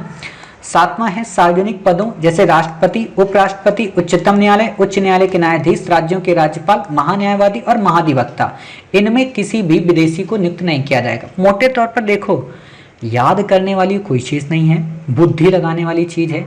अगर कोई विदेशी आके भारत के बारे में कुछ भी बोलेगा तो आप सुनेंगे क्या, नहीं सुनेंगे। तो इसलिए उसको नहीं वो कहा जाता है। मान लो पाकिस्तान के कोई भी इमरान खान साहब आ गए तो वो तो यही बोलेंगे ना कि जम्मू कश्मीर हमारा है, तो क्या उनको हम बोलने देंगे, नहीं बोलने देंगे। तो वही चीज है कि लॉजिक लगाया करो, याद कम करो, लॉजिक लगाओ, थिंकिंग लगाओ कि अच्छा वाक्य एवं अभिव्यक्ति की स्वतंत्रता नहीं दी गई होगी, लोकसभा और राज्यसभा में चुनाव का अधिकार क्यों देंगे, फिर तो पाकिस्तान वाले सरकार बना लेंगे। विधानमंडल और संसद में क्यों देंगे, वैसे भी संसद चलती नहीं है, और भी आ जाएंगे विदेशी तो और नहीं चलेगी। राष्ट्रपति बेचारे हमारे इतने अच्छे हैं, ठीक है, कि अपने गांव बताओ इतने दिन बाद गए। तो वही चीज सोचो ना, विदेशी होगा तो वो रोज पावरी कर रहा होगा अपने गांव में, काम ही नहीं करेगा राष्ट्रपति भवन में बैठ के। तो ये थिंकिंग किया करो। तो आपको ये पॉइंट याद होने चाहिए, सातों के सातों आपसे में भी क्वेश्चन पूछा जा सकता है, ठीक है। इतनी बातें समझ गए। अब यहाँ एक बात ध्यान रखना, जो मूल कर्तव्य है, मूल अधिकार की बात मैंने बता दी, मूल कर्तव्य केवल और केवल भारतीय नागरिकों के लिए हैं।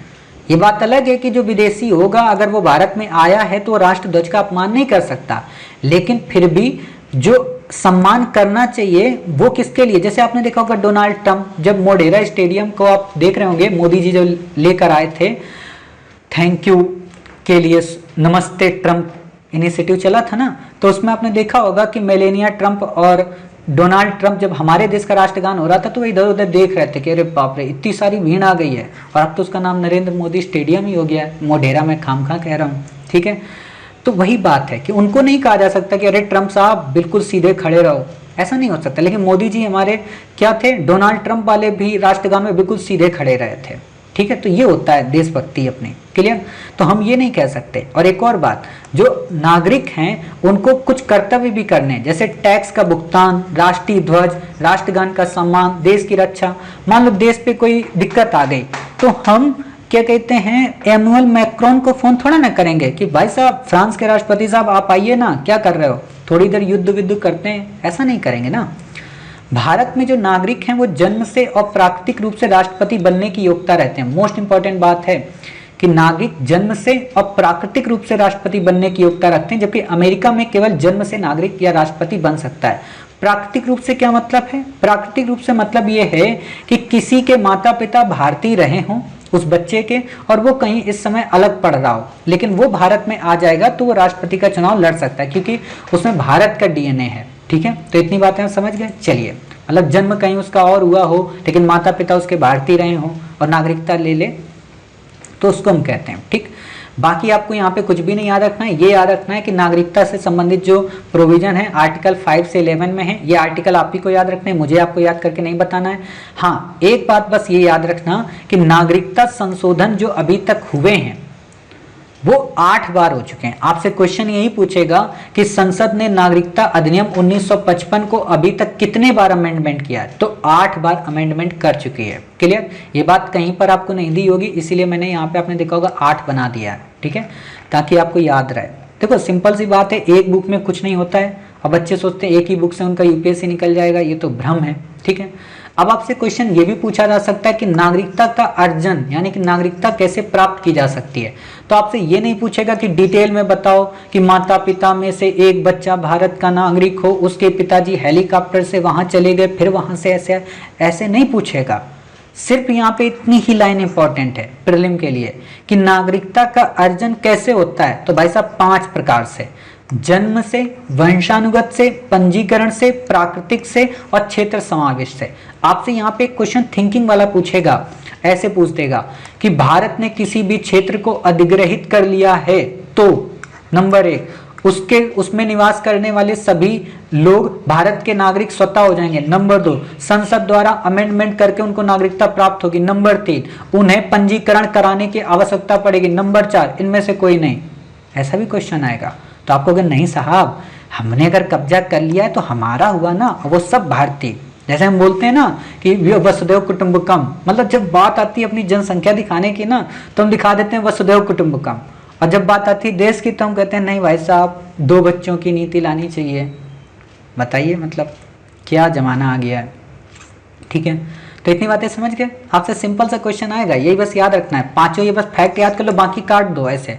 देखो इसीलिए मैं कहता हूँ आप लोग अगर नोट्स बना लोगे ना तो बड़ा अच्छा रहेगा। इतनी फालतू की किताबें आपको नहीं पढ़ने पड़ेगी। हम लोग सोचते हैं ना 700 पन्ने की किताब है, क्यों 700 पन्ने की किताब भाई, नहीं पढ़ना है, वो मेंस का काम है। और बच्चे इसी को पढ़ पढ़ के रट के ऐसे अंडरलाइन करते हैं, अरे 15 अगस्त 1947 वाली बात याद कर लो, अरे प्राकृतिक रूप से बातें याद कर लो, अरे ये भी तथ्य आ जाएगा। और इसको याद करने के चक्कर में जो क्वेश्चन है वो भूल जाते हैं।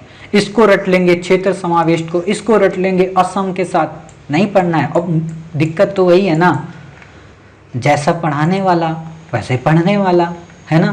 तो जब आएगा ही नहीं तो उस पर क्या सोचना है। अब एक बात बताना, 5 तरीके थे जिससे नागरिकता का अर्जन कर सकते हैं, लेकिन 3 तरीके हैं जिससे नागरिकता खो सकते हैं: स्वैच्छिक त्याग, बर्खास्तगी और वंचित कर देना। ठीक है, स्वैच्छिक मतलब हमारा त्याग, मन हुआ त्याग कर दिया, कहीं और चले गए, ठीक है। बर्खास्त कर दिए गए, कोई गंदा काम कर दिया देश के लिए, ठीक है।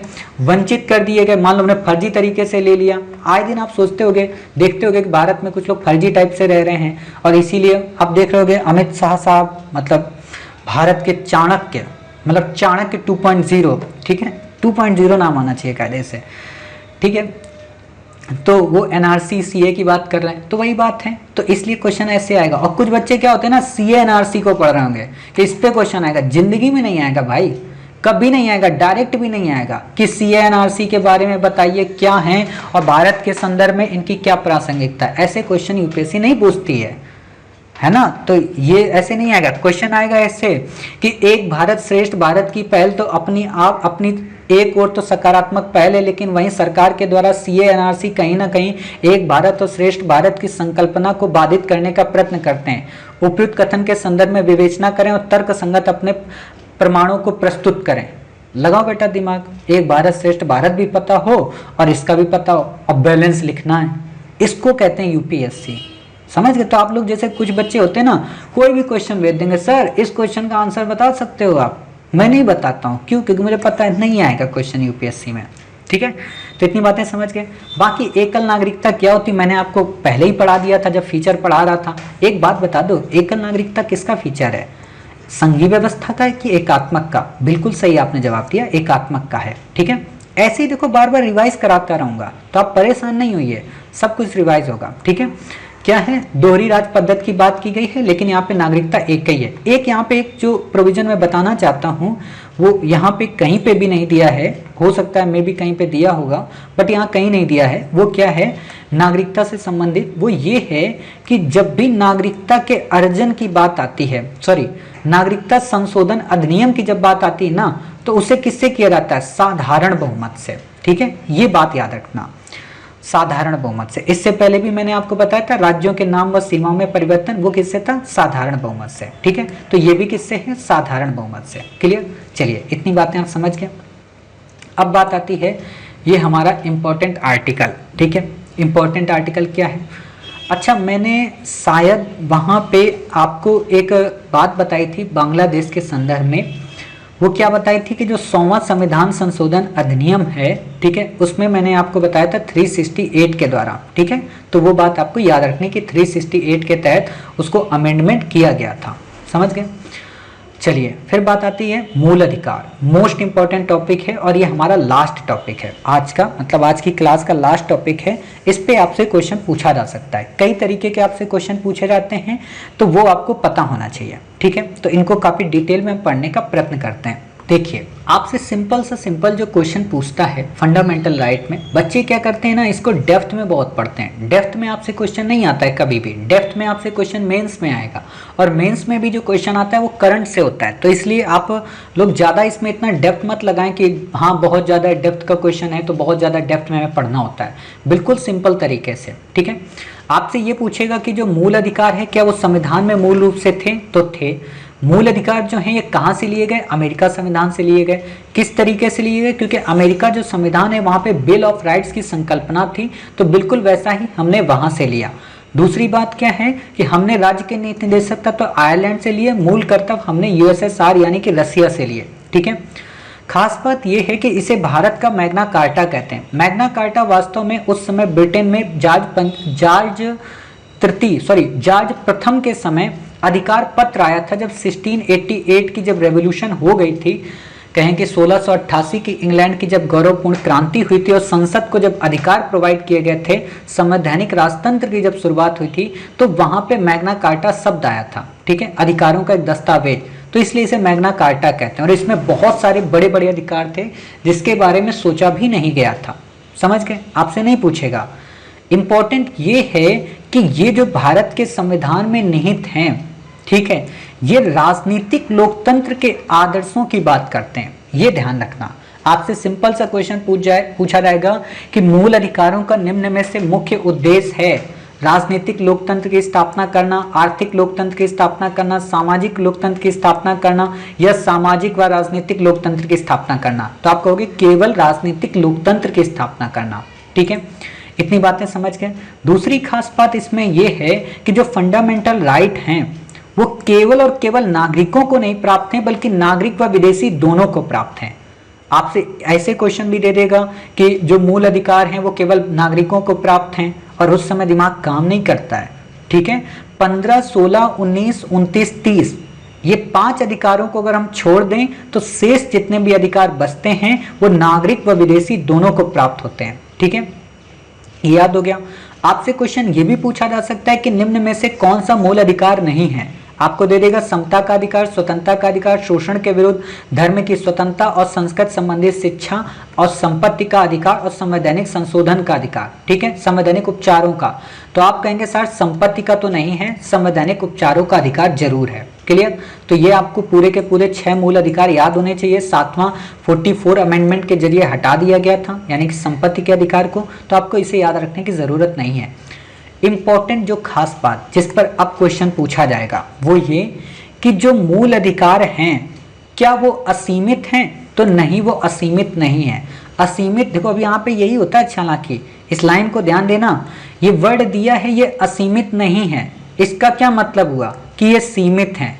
अगर आपको लाइन में दे दे कि मूल अधिकार सीमित हैं, ठीक है, मूल अधिकार सीमित हैं, तो ऑप्शन सही है। मूल अधिकार असीमित नहीं है तो भी सही है। समझ गए, आपको दे दे मूल अधिकार असीमित हैं तो ऑप्शन गलत है। इतनी जितनी बातें मैंने बोली, इस वीडियो को फिर से पॉज करो और फिर से एक बार सुनो इसको कि मैं क्या बोल गया, कि सीमित अगर होगा सही होगा, असीमित नहीं होगा तो सही होगा, असीमित होगा तो गलत होगा। ठीक है, ये वाद योग्य है। वाद योग्य का मतलब कि इस पर विचार विमर्श किया जा सकता है, इस पर न्यायपालिका में बातचीतें कही जा सकती हैं, लेकिन क्या प्रस्तावना वाद योग्य थी? नहीं साहब, प्रस्तावना वाद योग्य नहीं थी। मूल अधिकार वाद योग्य हैं। क्या नीति निर्देशक तत्व वाद योग्य हैं? तो नहीं, नीति निर्देशक तत्व वाद योग्य नहीं है। इतनी बातें क्लियर हुई। मैं सब कुछ कंपैरिजन कर दे रहा हूँ। आप लोग अगर ये सोचते हो कि हम वीडियो को एक ही लाइन में सुन लेंगे, कॉन्सेप्ट क्लियर नहीं होंगे, बार बार इस वीडियो को इतना जरूर सुना करें। इन कॉन्सेप्ट को बनाने में समय लगा है तो आपको समझने में भी समय लगेगा, ठीक है। खास बात यह है कि कुछ सिर्फ नागरिकों को प्राप्त है जबकि कुछ अन्य व्यक्तियों को प्राप्त है, ठीक है। राज्य इन पर युक्त प्रतिबंध लगा सकता है, इससे ज्यादा आपको यहाँ पे नहीं पढ़ना है। खास बात क्या है कि मूल अधिकार केवल और केवल सरकार या राज्य के खिलाफ ही नहीं है, ये राज्य में निवास करने वाले नागरिकों के खिलाफ भी हैं, यानी कि ये व्यक्तिगत भी हैं और सामूहिक अधिकारों की भी बात करते हैं। आपसे अगर ये लाइन दे दे यूपीएससी, क्योंकि आजकल यूपीएससी बड़ी कलाकारी करती है कि जो मूल अधिकार हैं ये केवल सरकार के खिलाफ प्राप्त अधिकार हैं, राज्य के खिलाफ प्राप्त अधिकार हैं, तो क्योंकि आपने वही पढ़ा होता है आप ऐसे टिक कराओगे, तो आपको पता होना चाहिए कि नहीं साहब, जो मूल अधिकार हैं वो केवल राज्य के खिलाफ नहीं है, वो राज्य और वहां निवास करने वाले नागरिकों दोनों के खिलाफ है। मान लीजिए आपने हमसे कहा कि सर झाड़ू पोछा लगाओ, ठीक है, मेरी इच्छा तो मैंने लगा दिया, लेकिन आपने कहा कि अरे कबाड़ी वाले सर झाड़ू पोछा लगाओ, तो ये आपने क्या किया, ये आपने मुझे अस्पृश्य की संज्ञा दे दी कि मैं अछूत हूं, ठीक है। तो ये अगर आपने किया तो मैं आपके खिलाफ जाके कोर्ट में केस कराऊंगा। अरे नहीं करूंगा भाई, ऐसा वैसा मत सोचा करिए कि मैं आपके खिलाफ कोर्ट में केस कराऊंगा, इतनी हमारे अंदर ताकत ही नहीं कि मैं आपके खिलाफ जाऊंगा, ठीक है। आप कलेक्टर और मैं कहाँ, एक पढ़ाने वाला, ठीक है। तो वही बात है, मैं नहीं जाऊंगा, परेशान मत होइए, बिल्कुल कूल रहिए। डर जाते हैं, मतलब कुछ बच्चे सोचते हैं सर बताओ फिर प्रीलिम का एग्जाम कैसे देंगे, मतलब अगर आप कोटी चले जाओगे तो फिर हम प्रीलिम का एग्जाम कैसे देंगे, ठीक है। ऐसा कुछ नहीं होगा, ठीक है। तो ये बात समझ गए। खास बात यह भी है कि ये नकारात्मक विशेषताओं वाले होते हैं। आपको क्वेश्चन दे देगा कि मूल अधिकार नकारात्मक विशेषताओं वाले होते हैं जबकि राज्य के नीति निर्देशक तब सकारात्मक विशेषताओं वाले होते हैं। नकारात्मक का मतलब क्या होता है, आपसे ये भी क्वेश्चन दे देगा कि मूल अधिकार नकारात्मक विशेषता वाले होते हैं। सबसे उपयुक्त पंक्ति से आशय है, नंबर 1, ये राज्यों को स्वतंत्र रूप से काम करने का अधिकार देते हैं। नंबर 2, ये राज्य के कुछ अधिकारों को सीमित करते हैं। नंबर 3, ये नागरिकों को स्वच्छंद और स्वतंत्र बनाते हैं। नंबर 4, ये भारतीय संविधान को मजबूत करते हैं। ऐसे आपको क्वेश्चन दे देगा तो आप बताना साहब ये राज्य के अधिकार को सीमित करते हैं। समझ गए। देखो एक लाइन होती है, अर्थ बहुत होते हैं, और आपको पता होना चाहिए कि भारत का संविधान जो है ना, पूरी की पूरी जुडिशरी जो है ना, वो एक एक वर्ड पे, यानी कि आर्टिकल 21 पे ना जाने कितने ग्रंथ लिख डाले गए हैं। आपको अभी पता होना चाहिए, कुछ दिन पहले एक जज साहिबा हैं, आपने नाम सुना होगा, शायद कर्नाटक साइड की थी, अब मुझे क्लियर नहीं याद है पूरी तरीके से, ठीक है। और ये मत कहना कि सर क्यों नहीं याद है, आप सारी बातें याद नहीं रख सकते, वो हमारे काम की नहीं होती तो इसलिए हम याद भी नहीं रखते। उन्होंने क्या भी एक डिसीजन दिया था, उन्होंने एक डिसीजन दिया था कि किसी भी महिला के या कहें कि किसी भी स्त्री के स्त्रियोचित अंगों को अगर छुआ जाता है, हालांकि उन्होंने ये शब्द नहीं उपयोग किया था, ये तो सम्माननीय शब्द है, लेकिन उन्होंने बड़े अभद्र टाइप के शब्दों का उपयोग किया था। अगर उन अंगों को कोई छूता है, ठीक है, तो उसे हम सेक्सुअल हरासमेंट नहीं कहते हैं, ये उन्होंने कहा था। उसी के बाद उनके डिसीजन पर क्रिटिसिज्म होने लगा था। तो ऐसे जब वर्डिक्ट आते हैं ना कि ये क्या, ये प्राइवेसी का हर्ट है, उसमें उन्होंने ये भी कहा कि मान लीजिए किसी भी महिला की अगर फोटो ली जाती है, ठीक है, तो वो एक तरीके की अश्लील नहीं है, लेकिन अगर उस महिला ने मतलब उस फोटो में अपनी मर्जी वो नहीं की, मतलब कंट्रोवर्सी था, फ्रंट पेज पे आई थी खबर, तो बड़ा अजीब लग रहा था क्या बोली है इन्होंने, क्या मतलब लगा। और वही है कि फिर बाद उस पर क्रिटिसिज्म हुआ, उनकी बड़ी आलोचना हुई, वो चेंज हुई, उनके वर्डिक्ट को चेंज किया गया। उन्होंने डिसीजन दिया था, एक व्यक्ति ने एक महिला के साथ अश्लीलता की थी तो उसी पे उन्होंने अपना डिसीजन सुनाया था कि ये व्यक्ति दोषी नहीं है, है ना। तो ऐसे आते हैं, तो ये सब फंडामेंटल राइट से ही होते हैं, तो इस पर बड़ी डिबेट होती है। जैसे विवाह की स्वतंत्रता, जब हादियावाद आया, क्वेश्चन यूपीएससी ने आपसे पूछा है 2018 में कि विवाह की स्वतंत्रता का जो अधिकार है वो किस आर्टिकल के अंतर्गत है, ठीक है।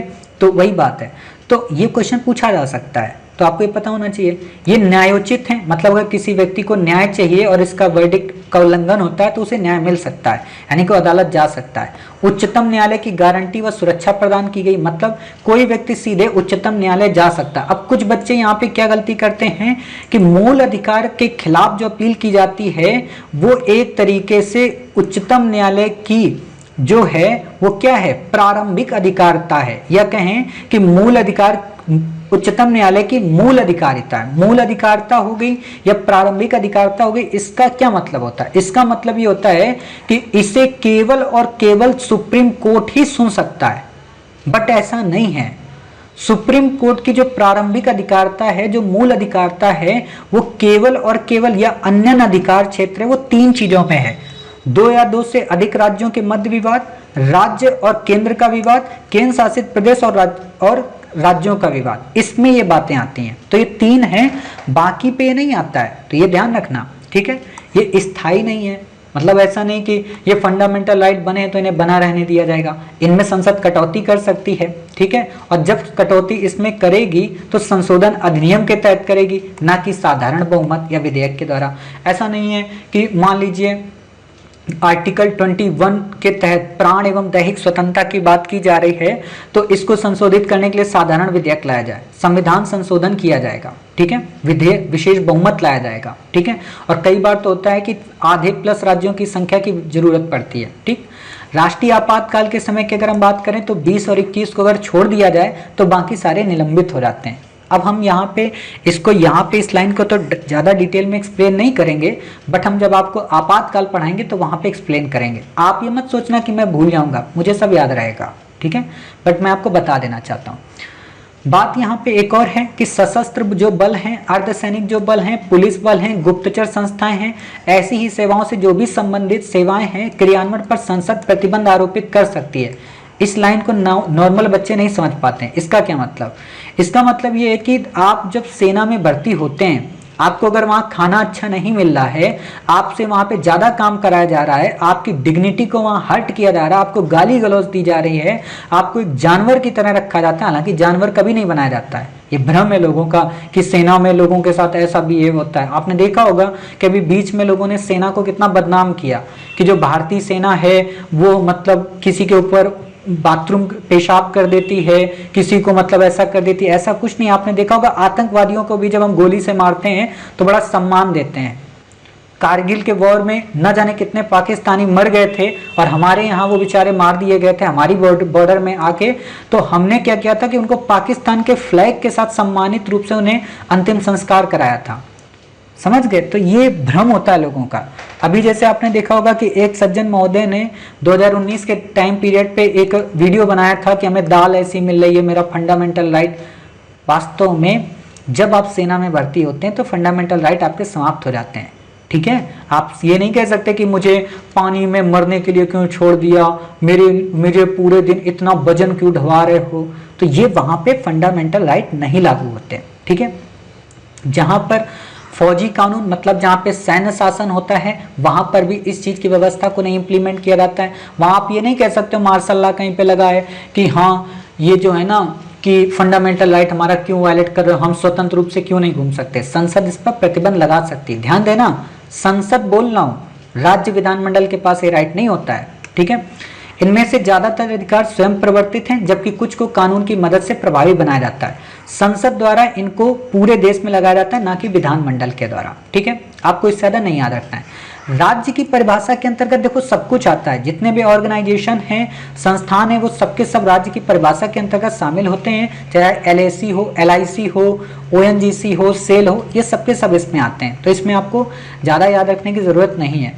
बात आती है मूल अधिकारों से असंगत विधियों का क्या मतलब। इसका मतलब ये है कि कोई भी कानून अगर संसद ने बनाया और संसद ने वो कानून अगर बनाया और वो मूल अधिकारों का वायलेशन करता है तो वो कानून उसी हद तक समाप्त हो जाएगा। यानी कि सुप्रीम कोर्ट कहती है कि हम उसका न्यायिक पुनर्विलोकन या न्यायिक समीक्षा जब करेंगे और अगर वो विधि वो विधि अगर उस कानून का या उस व्यक्ति के मूल अधिकार का हनन करता है तो उसी मात्रा तक उसे हम शून्य कर देंगे, ठीक है।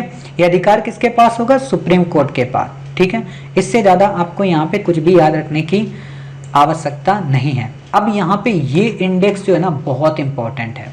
इस इंडेक्स में आपको ये आर्टिकल चाहे पता हो चाहे ना पता हो, लेकिन ये जरूर पता हो कि समता के अधिकार के अंतर्गत कौन कौन शामिल है। इसी बार यूपीएससी ने 2020 के प्रीलिम में क्वेश्चन पूछा था, ठीक है, क्या अस्पृश्यता के अंत के बारे में। तो अस्पृश्यता का जब अंत पूछती है तो आपको पता हो ये किस चीज का अधिकार है, समता का अधिकार है। लोक नियोजन के विषय में अवसर की समता, समता का अधिकार। धर्म एवं मूलवंश, समता का। विधि के समक्ष, समता का। सेना एवं विधि सम्मान, उपाधियों का अंत, ये सब किससे है, समता का, ठीक है। आपसे अगर नॉर्मल क्वेश्चन पूछे कि प्राण एवं दैहिक स्वतंत्रता का संरक्षण किस अधिकार के अंतर्गत है, समता, स्वतंत्रता, शोषण या धर्म की स्वतंत्रता, तो आप कहेंगे सर स्वतंत्रता का। प्राण एवं दैहिक। प्रारंभिक शिक्षा का अधिकार, कुछ दशाओं में गिरफ्तारी और निरोध से संरक्षण, अपराधों के लिए दोष स्थिति। तो ये इंडेक्स आप याद करिए, ठीक है, पूरी इंडेक्स याद करना काम आएगी। दूसरा क्या काम आएगी, दूसरा जो काम आएगी आपसे वो ये क्वेश्चन पूछा जाएगा। इसमें कैसे क्वेश्चन पूछा जाएगा मैं आपको बता देना चाहता हूँ। क्वेश्चन ये पूछा जाएगा कि निम्न में से कौन कौन से अधिकार या निम्न में से कौन कौन से मूल अधिकार भारतीय नागरिकों को प्राप्त हैं। ध्यान से सुनना, केवल भारतीय नागरिकों को प्राप्त हैं, ठीक है। आपको दे देगा अस्पृश्यता का अंत, आपको दे देगा वाक एवं अभिव्यक्ति की स्वतंत्रता, आपको दे देगा प्राण एवं दैहिक स्वतंत्रता, ठीक है। आपको इसमें क्या दे देगा बताइए, आपको इसमें दे देगा धर्म, मूलवंश, लिंग और जन्म स्थान के आधार पर विभेद का प्रतिषेध। 4 ऑप्शन आपको दे देगा और पूछेगा इनमें से कौन सा भारतीयों को प्राप्त है। तो आप क्या कहेंगे साहब, एक तो ये वाला प्राप्त है 15 नंबर, ठीक है। दूसरा वाक एवं अभिव्यक्ति, क्लियर। बाकी जो सर अधिकार हैं, अस्पृश्यता का अंत, ये विदेशी और भारतीय दोनों को प्राप्त है। प्राण एवं जो दैहिक स्वतंत्रता है वो वास्तव में विदेशी और भारतीय दोनों को प्राप्त है। अब आपसे ये भी क्वेश्चन दे देगा कि प्राण एवं जो दैहिक स्वतंत्रता का अधिकार है वो भारतीय एवं विदेशी दोनों को प्राप्त है। नंबर 2, अस्पृश्यता का जो अंत का अधिकार है वो केवल भारतीयों को प्राप्त है। उपयुक्त में से कौन सा कथन सही है, तो आप कहोगे साहब केवल पहला सही है, प्राण एवं दैहिक स्वतंत्रता। समझ रहे हो, मुझे अगर यूपीएससी का एग्जाम बनाना पड़े ना, पेपर अगर बनाना पड़े तो लिख के दे सकता हूँ कि यूपीएससी जितना क्वेश्चन अभी बनाती है उससे 10 गुना बेस्ट ही बनेगा। और किसी भी मतलब कोचिंग संस्थान में इतनी क्षमता नहीं होगी कि उस क्वेश्चन को क्रैक कर पाए। और कॉन्सेप्ट बेस्ड बच्चा जो पढ़कर आएगा वही सॉल्व कर पाएगा। कोचिंग वाले क्या करते हैं, इतना नहीं सोचते। आप बताओ, इतना कहीं पे सोचा है आपने? किसी भी इंस्टीट्यूट में आप पढ़े हो, कहीं पे ऐसे पढ़ाया है आपको कि इतना डेप्थ में जाए कि इतने तरीके से क्वेश्चन बन जाएगा? मैं तो अगर चाहूं तो इस एक क्लास को 10 घंटे में ही खत्म करूं, लेकिन वही है ना कि फिर आप भी पागल हो जाओगे, सारे क्वेश्चन मतलब वो हो जाएगा। तो हम उस हद तक पहुंचने का प्रयत्न करते हैं, ऐसा ही आप पढ़ा करें, ठीक है। तो ये सारी इंडेक्स आपको याद होनी चाहिए। आर्टिकल मत याद करना कि 22 में ये दिया, 23 में दिया, आपसे नहीं पूछता है, ठीक है। लेकिन वही बात है, एक तरफ तो मैं ये भी कह रहा हूँ कि आर्टिकल 1 से 51 का पता हूँ, तो पता ही होना चाहिए और ये पूरी याद हो। कई बार क्वेश्चन ऐसे दे देता है कि निम्न में से शोषण के विरुद्ध अधिकार प्राप्त में कौन शामिल है, और आपको ये 2 ऑप्शन दे देगा, ठीक है, 2 ऊपर से दे देगा, तो आपको पता होना चाहिए केवल यही 2 शामिल हैं, ठीक है। तो ये सारी बातें आपको याद रखनी है, ये मुझे याद कराने की आपको आवश्यकता नहीं है। अब बात आती है संवैधानिक उपचारों का अधिकार, ठीक है। संवैधानिक उपचारों के अधिकार, उपचार का मतलब जब ये ऊपर के राइट प्राप्त नहीं हो पाते तो इनको प्राप्त कराने के लिए हम जिन नियमों का, जिन प्रावधानों का उपयोग करते हैं वो वास्तव में 5 हैं, ठीक है। 5 कौन कौन से? बंदी प्रत्यक्षीकरण, परमादेश, प्रतिषेध, उत्प्रेषण और अधिकार प्रच्छा। इनको मैं बताऊं इससे पहले मैं आपको एक ट्रिक बता देता हूं, क्या कि ये बंदी प्रत्यक्षीकरण को अगर आप छोड़ दें तो बाकी के जो बाकी अधिकार हैं ये केवल व्यक्ति के ऊपर नहीं लागू किए जाते, यानी कि ये इंडिविजुअल के लिए नहीं है, ये संस्थानों के लिए हैं, ऑर्गेनाइजेशन के लिए सार्वजनिक रूप से हैं। लेकिन बंदी जो प्रत्यक्षीकरण है वो व्यक्तिगत भी अधिकार है और सामूहिक भी अधिकार है। बाकी अभी हम पढ़ाएंगे। कई बार क्वेश्चन दे देता है कि बंदी प्रत्यक्षीकरण अधिकार का संबंध केवल और केवल सामूहिक है, या परमादेश जो अधिकार है ये व्यक्तिगत रूप से भी जारी किया जा सकता है, तो गलत हो जाएगा। कई बार क्वेश्चन पूछा है, ठीक है। बाकी ये आपको मैंने बता दिया कौन से विदेशियों को है, कौन से भारतीयों को है। वही बात है, बार बार चीजें रिपीट होंगी तो आपको पता होना चाहिए। प्रारंभिक शिक्षा का अधिकार सब दोनों को मिलेगा, ठीक है। तो ये बातें याद रखना है आप, क्लियर। तो इतनी बातें हमने समझा दी। अब यहाँ पे कुछ जो अधिकार हैं उसमें मैं कुछ कॉन्सेप्ट बताना चाहता हूँ, बाकी तो मैं नहीं बताऊंगा, लेकिन कुछ कॉन्सेप्ट बता देना चाहता हूँ तो आपको, ताकि आपको चीजें याद रहें। अब जो मैं कॉन्सेप्ट बताऊंगा ये सुभाष कश्यप की बुक का है, इसका नहीं है, ठीक है। तो समझिए ऐसे कि हमारे संविधान में आर्टिकल 14 में कहा गया है कि विधि के समक्ष समता और विधियों का समान संरक्षण। दिखने में तो वास्तव में ये दोनों के दोनों एक ही जैसे लगते हैं, लेकिन दोनों में काफी नॉर्मल और काफी माइन्यूट सा अंतर है, छोटा सा, उसे ही समझना है। क्या? विधि के समक्ष समता की जब बात की जाती है, ठीक है, तो ये वास्तव में इंग्लैंड से ली गई संकल्पना है, ब्रिटेन से ली गई संकल्पना है, और इसका मतलब ये होता है कि विधि जो है, कानून, उसके सामने सभी इक्वल हैं, चाहे अमीर हो गरीब हो, अंबानी हो अडानी हो, मोदी हो या कोई भी श्री IAS एकेडमी का व्यक्ति हो, आप हो या हम हो, सब के सब इक्वल हैं। अगर आपने किसी के साथ कोई गलत काम किया है तो आपको भी वही सजा मिलेगी। मोदी जी ने अगर गलत काम किया है तो उन्हें भी वही सजा मिलेगी। अंबानी साहब ने गलत काम किया है तो उन्हें भी वही सजा मिलेगी। राज कुंद्रा साहब ने अगर गलत काम किया है तो उन्हें भी वही सजा मिलेगी। समझ गए? यानी कि विधि के समक्ष सभी इक्वल हैं, लेकिन विधियों का समान संरक्षण इसी का अपोजिट है। वो क्या कहता है कि परिस्थितियों के अनुरूप हम किसी को इक्वल बनाएं। मान लीजिए जैसे राज कुंद्रा साहब हैं, ध्यान देना यहाँ पे, राज कुंद्रा साहब हैं, तो राज कुंद्रा साहब को पुलिस ले जाते वक्त थप्पड़ नहीं मारेगी, है ना, ध्यान देना यहाँ पे, ऐसे नॉर्मल तरीके से समझो। विधि के समक्ष समान तो है वो, लेकिन जब राज कुंद्रा साहब को गिरफ्तार किया जाएगा तो उन्हें थप्पड़ नहीं मारेगी, और ये भी नहीं कहेगी अरे तू जीप में बैठ रहा तो हंस क्यों रहा है, और तेरी वाइफ ऐसी ऐसी बातें क्यों कह रही है कि मेरा जो पति है वो सॉफ्ट पोर्नोग्राफी करता है और बाकी लोग ऐसी पोर्नोग्राफी करते हैं, ठीक है। तो ये चीज पर प्रतिबंध नहीं होगा, इक्वली ट्रीट किया जाएगा। और हम जैसे लोगों को अगर पकड़ के ले जाए तो पहले तो 20 लठ मारेगी पुलिस, ठीक है ना। हालांकि पुलिस बेकार नहीं होती, पुलिस का काम ही है कि हाँ दोषियों को वो किया जाए, लेकिन राज कुंद्रा साहब को लठ नहीं मारी जाएगी, उनको थोड़ा स्टेटस का भी ख्याल रखा जाएगा कि अरे भाई राजस्थान IPL टीम के वो हैं शिल्पा शेट्टी, मतलब डांस जो 3 आता है ना, जो भी आता हूँ मैंने तो डांस दीवाने 3 ऐसे टाइप के, उसमें जाती हैं, योगा वगैरह करती हैं, अच्छी पर्सनैलिटी है। इसीलिए मैं हमेशा कहता हूँ कि चित्र पर इतना मत ध्यान दो आप लोग, चरित्र पर ध्यान दो। हम देखते हैं अरे यार वो बड़ा हैंडसम है, wow so looking smart, wow कितना वो, आजकल तो एक वर्ड और आता है, मतलब बड़ा अच्छा, वो मुझे याद नहीं है, मतलब लड़के लड़कियां एक दूसरे को बड़ा उस चीज क्रश, मतलब वो बड़ा अच्छा वो लग रहा है दिखने में, उसका क्रश है। ए भाई पता चलता है उसका दिखने में चेहरा बड़ा अच्छा, लेकिन अंदर से इतना काला है, इतना काला है कि फेयर एंड लवली भी उस पर लगाने पे बिताई फेयर एंड लवली भी रोएगी, है ना। हालांकि फेयर एंड लवली उसका नाम नहीं है, फेयर एंड ग्लो हो गया है, ठीक है।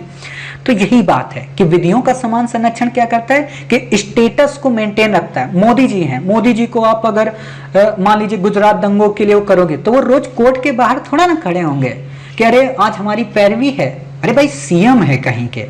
तो ये बात ध्यान रखना कि विधियों का समान संरक्षण क्या करता है, सकारात्मक है, ये लोगों के स्टेटस को मेंटेन करके रखता है। इसीलिए अमेरिका के संविधान से लिया गया है। और जो विधि के समक्ष समता है ये इंग्लैंड से, ब्रिटेन से लिया गया है, और ये नकारात्मक है।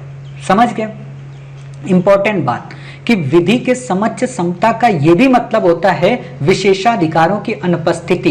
यूपीएससी ने आपसे यही क्वेश्चन पूछा है कि विधि के समक्ष समता से आशय है या विधि के शासन से आशय है, तो विशेषाधिकारों की अनुपस्थिति। क्लियर? और ये कॉन्सेप्ट किसका है? डाइसी साहब का। डाइसी वास्तव में ब्रिटेन के ही थे, तो उन्होंने एक कॉन्सेप्ट दिया था। डाइसी को तब हम पढ़ाएंगे जब आप में से किसी बच्चे को PSIR पढ़ाएंगे, ठीक है। अभी नहीं पढ़ाने वाला कि डाइसी ने किस तरीके से विधि के शासन की बात की थी, और इनको आपको पढ़ना भी नहीं है ना। तो ये आप इतना इंपॉर्टेंट नहीं है, तो यहाँ पे आप टाइम वेस्ट मत कीजिए, ठीक है। तो इतनी बातें समझ गए कि नकारात्मक और सकारात्मक। बाकी आपको हम यहाँ पे कुछ भी नहीं पढ़ाएंगे, ना आपके काम की है। देखो जो काम की ना उसे मत पढ़ा करो। क्लियर? इतनी बातें समझ गए। अब बात आती क्रीमी लेयर। कई बच्चे मुझसे पूछते हैं क्रीमी लेयर का क्या मतलब होता है। सिंपल सी बात बताइए, क्रीम का क्या मतलब होता है। आप दूध उबालते हो तो दूध उबालने के बाद क्रीम ऊपर आ जाती है ना, तो इसका मतलब ये होता है सामान्य तौर पर कि वो लोग जो OBC हैं, OBC के लोगों को आरक्षण क्यों दिया गया? क्योंकि आर्थिक और सामाजिक रूप से पिछड़े थे। सॉरी, आर्थिक और सामाजिक रूप से मैं कह रहा हूं, ये सामाजिक रूप से पिछड़े हुए थे, ठीक है। सामाजिक और राजनीतिक रूप से पिछड़े थे, आर्थिक नहीं, आर्थिक कैटेगरी यहाँ पे नहीं है, सामाजिक और राजनीतिक रूप से पिछड़े हुए थे तो इनको आरक्षण दिया गया, ठीक है, ताकि ये सामाजिक यानी कि शैक्षणिक संस्थानों में अपने जो टैलेंट है उसको निखार पाए, ठीक है। अब यहाँ पे ध्यान देना, जब किसी को ओबीसी के अंतर्गत आरक्षण मिल गया और आरक्षण मिलने के बाद वो आईएएस बन गया, अब वो आईएएस बन गया तो अब उसका स्टेटस तो अच्छा हो गया ना, उसकी जो सामाजिक पिछड़ापन है वो दूर हो गया, साथ ही उसका शैक्षिक पिछड़ापन दूर हो गया। तो अब इसके घर वाले ये नहीं कह सकते कि हमारा बच्चा भी ओबीसी का फिर आरक्षण लेगा और पास हो जाएगा, ऐसा नहीं है। यानी कि एक नियम है कि ओबीसी में भी उनको आरक्षण देंगे जो रियल में कमजोर हैं, जिन्होंने स्टेटस प्राप्त कर लिया उनको नहीं। तो जो आईएएस बन गया उसको हम कहते हैं क्रीमी लेयर, यानी कि वो छात्र जो ओबीसी के स्टैंडर्ड को क्रॉस कर गए, उनका लेवल चेंज हो गया, यानी कि वो संक्रमण के दौर से निकल के अपनी गरीबी से अमीरी में चले गए, तो उनको हम शामिल नहीं करेंगे, उनको शामिल करेंगे जो क्रीमी लेयर से नीचे के लोग होंगे। क्लियर? इससे ज्यादा आपको यहाँ पे बातें नहीं याद रखनी है, बाकी ये पढ़ने से कोई फायदा नहीं है, मोटे तौर पर बस यही पता होना चाहिए, ठीक है।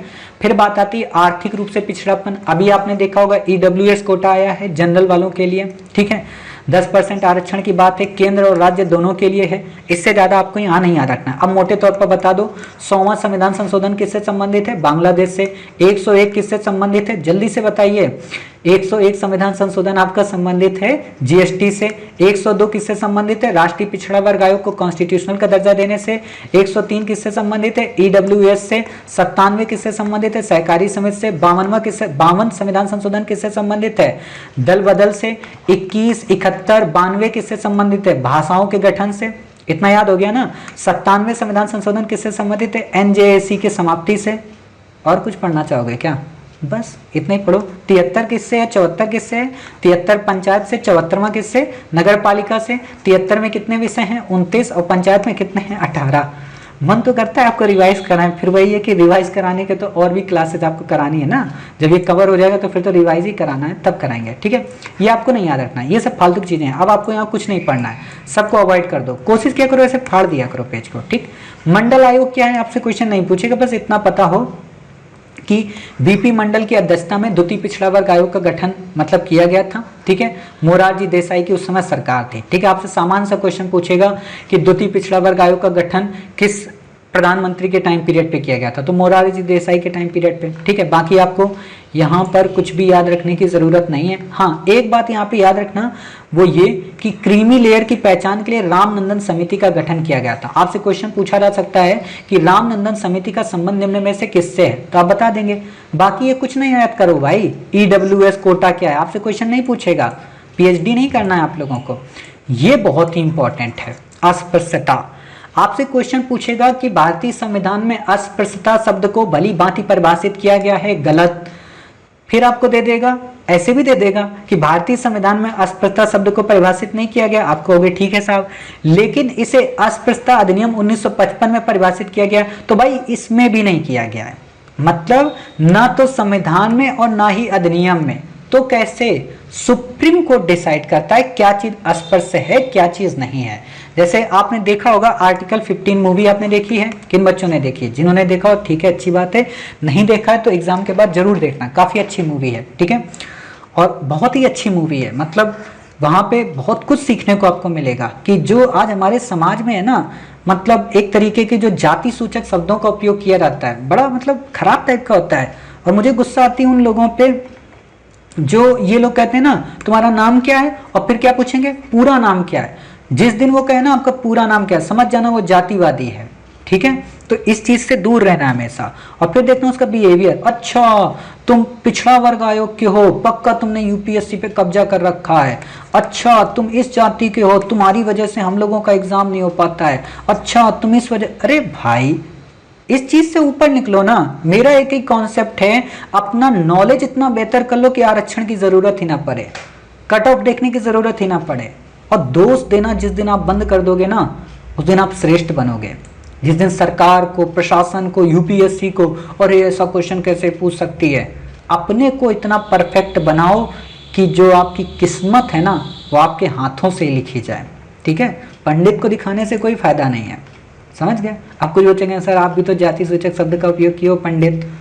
पंडित जाति सूचक शब्द नहीं है, ब्राह्मण है, और वास्तव में इनमें किसी भी प्रकार का वो नहीं होता है। खैर हमें उन चीज़ों पे नहीं पढ़ना है। वही बात है कि जैसा कि मैंने बताया जितने फंडामेंटल राइट हैं ये क्या करते हैं, फिर आपको ये भी कहते हैं कि जब कोई आपका इनका वायलेशन करता है, ठीक है, तो इसके लिए आप सुप्रीम कोर्ट जा सकते हैं, और सुप्रीम कोर्ट के साथ साथ आप हाई कोर्ट भी जा सकते हैं। लेकिन यहाँ ध्यान देना, सुप्रीम कोर्ट जो है उसे केवल और केवल फंडामेंटल राइट के खिलाफ रिट जारी करने की पावर है। रिट का मतलब एक आदेश, रिट का मतलब उस व्यक्ति के खिलाफ कार्रवाई करने का वो पत्र, वो निर्देश, ठीक है, जारी करने का अधिकार है। लेकिन जो हाई कोर्ट है उसके पास फंडामेंटल राइट के अलावा अन्य क्षेत्रों के लिए भी रिट जारी करने का अधिकार है। आपसे इस पे सामान्य तौर पर जब क्वेश्चन आएगा ना सुप्रीम कोर्ट और हाई कोर्ट के मध्य डिफरेंस को, तो भी आपसे क्वेश्चन पूछा जा सकता है कि सुप्रीम कोर्ट में केवल मूल अधिकारों के संदर्भ में रिट जारी करने की पावर है, जबकि हाई कोर्ट में मूल अधिकारों के अलावा अन्य की पावर है। सुप्रीम कोर्ट जो है वो किसी एक व्यक्ति या सरकार के विरुद्ध रिट जारी कर सकता है, जबकि जो उच्च न्यायालय है वो सिर्फ संबंधित राज्य के व्यक्ति या अपने क्षेत्र के राज्य को उसके खिलाफ रिट जारी कर सकता है। यहाँ पे ध्यान देना इस लाइन को कि मान लीजिए आप दिल्ली में रहते हैं, किसी ने आपका दिल्ली में राइट का वायलेशन किया है, तो आप हाई कोर्ट नहीं जाएंगे। उत्तर प्रदेश वाले ने अगर आपका वायलेशन किया है और वो भी दिल्ली में रहता है, तो आप सुप्रीम कोर्ट आपको जाना पड़ेगा। अब कहा तो यही जाता है कि अगर आप हाई कोर्ट जाते हैं तो फायदा ज्यादा होता है कि अगर हाई कोर्ट ने आपकी रिट को खारिज कर दिया तो आप अपील कर सकते हैं सुप्रीम कोर्ट में। सुप्रीम कोर्ट ने अगर खारिज कर दिया तो आप अपील नहीं कर सकते हाई कोर्ट में, ठीक है। ये बातें पता होनी चाहिए। तो इतनी बातें समझ गए कि जो सुप्रीम कोर्ट है उसका क्षेत्र पूरा भारत है, हाई कोर्ट है उसका क्षेत्र केवल अपना स्टेट है, ठीक है। तो इतनी बातें समझ गए। या दूसरे राज्य से संबंधित हो तो वहां के खिलाफ ही जारी कर सकता है, मतलब अन्य जगह वो जारी नहीं कर सकता है। क्लियर, यानी कि उच्चतम न्यायालय का जो क्षेत्रीय न्याय क्षेत्र है वो काफी ज्यादा है। क्लियर, इतनी बातें। जैसे कि यहाँ पे अपने क्षेत्र के राज्य को, या यदि यहाँ पे मामला दूसरे राज्य से संबंधित हो तो वहां के खिलाफ ही जारी कर सकता है। अनुच्छेद 32 के अंतर्गत उपचार अपने आप में मूल अधिकार है, और इसी को भीमराव अंबेडकर साहब, बाबा साहब भीमराव अंबेडकर, देखो कुछ बच्चे जो होते हैं ना वो बड़ा कंफ्यूज हो जाते होंगे कि कभी कभी मैं बाबा साहब बोलता हूँ, कभी कभी भीमराव अंबेडकर साहब बोलता हूँ।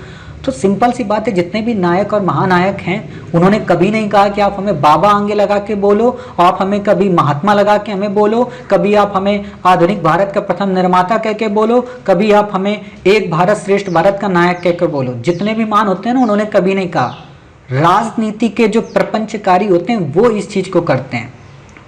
कभी भी महान लोगों ने अपने बारे में, एक बात बताओ, भीमराव अंबेडकर साहब आजादी के बाद भी तो जिंदा रहे थे, एक भी मूर्ति उन्होंने लगवाई थी अपने नाम की? कभी नहीं लगवाई थी।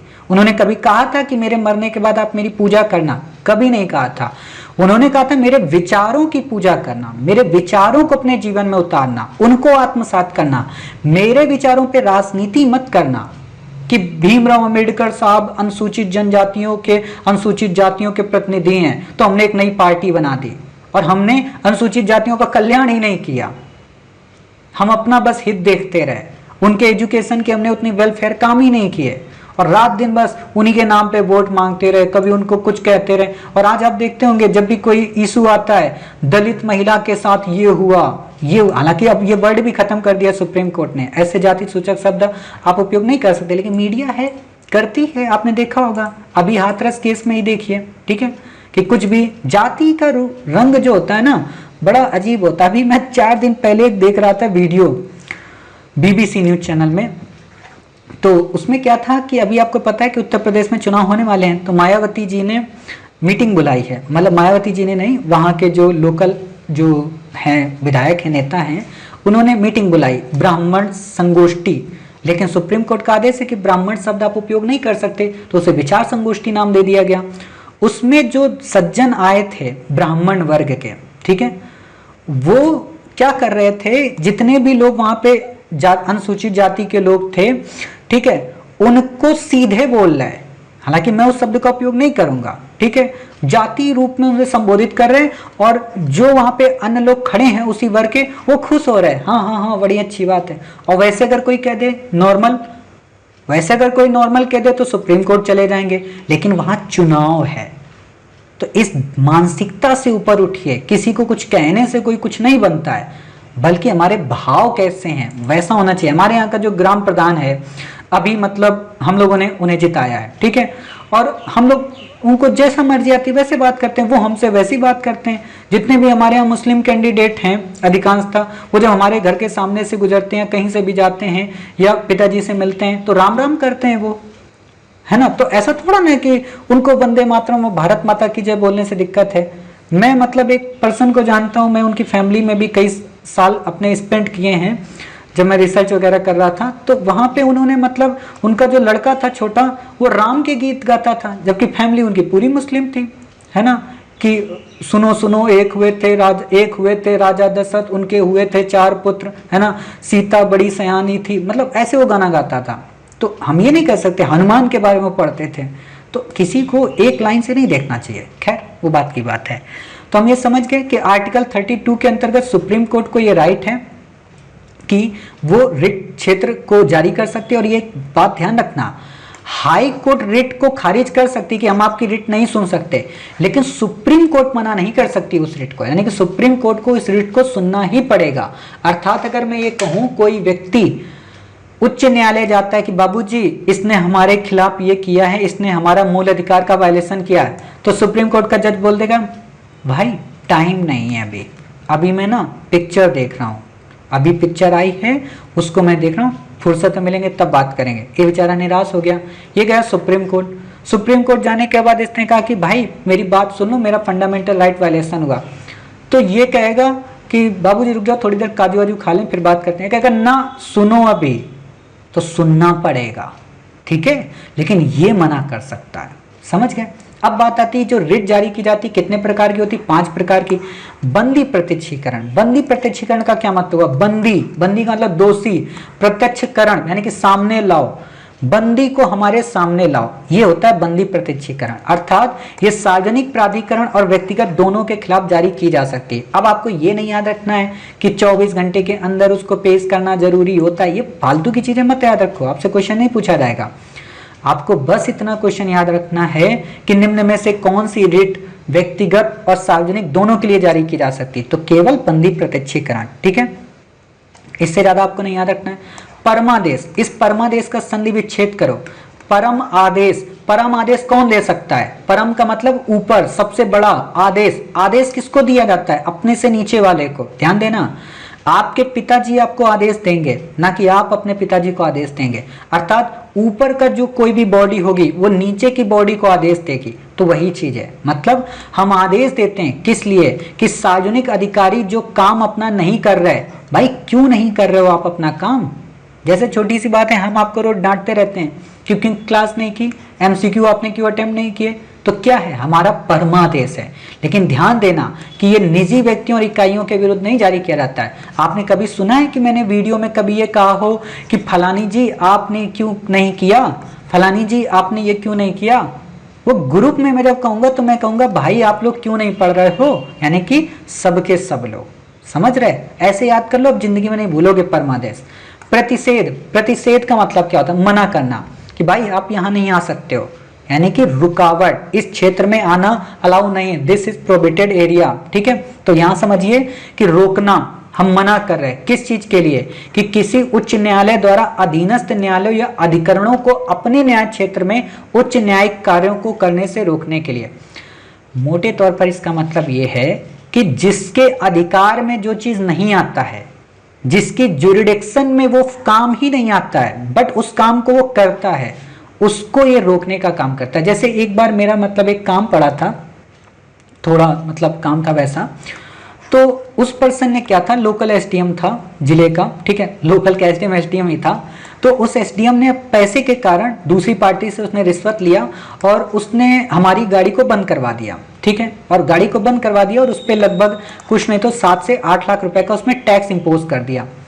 जब उसने टैक्स इंपोज कर दिया तो मैंने उसकी वो अपील जो थी वहाँ के कलेक्टर साहब को की। कलेक्टर साहब हमारे जान परिचय के थे, तो उनके जब जिला कलेक्टर साहब को मैंने मैसेज किया कि सर ऐसी ऐसी बात है और आपके जो अधीनस्थ हैं एसडीएम साहब, उन्होंने ऐसा ऐसा मतलब ये प्रोविजन कर दिया। तो कलेक्टर साहब ने उसका लेटर देखा कि अच्छा ये बात है, और एक ही उसने बस लाइन लिखी, कलेक्टर ने क्या लिखी कि आपको अपने अधिकारों का ज्ञान स्वतः होना चाहिए। उम्मीद है आप हमारी बात समझ गए। और नीचे लिख दिया जिलाधिकारी फलाना जिले का। ठीक है, इतना लेटर जो ही गया एसडीएम के पास, उसने तुरंत अपने उस ऑर्डर को वापस ले लिया।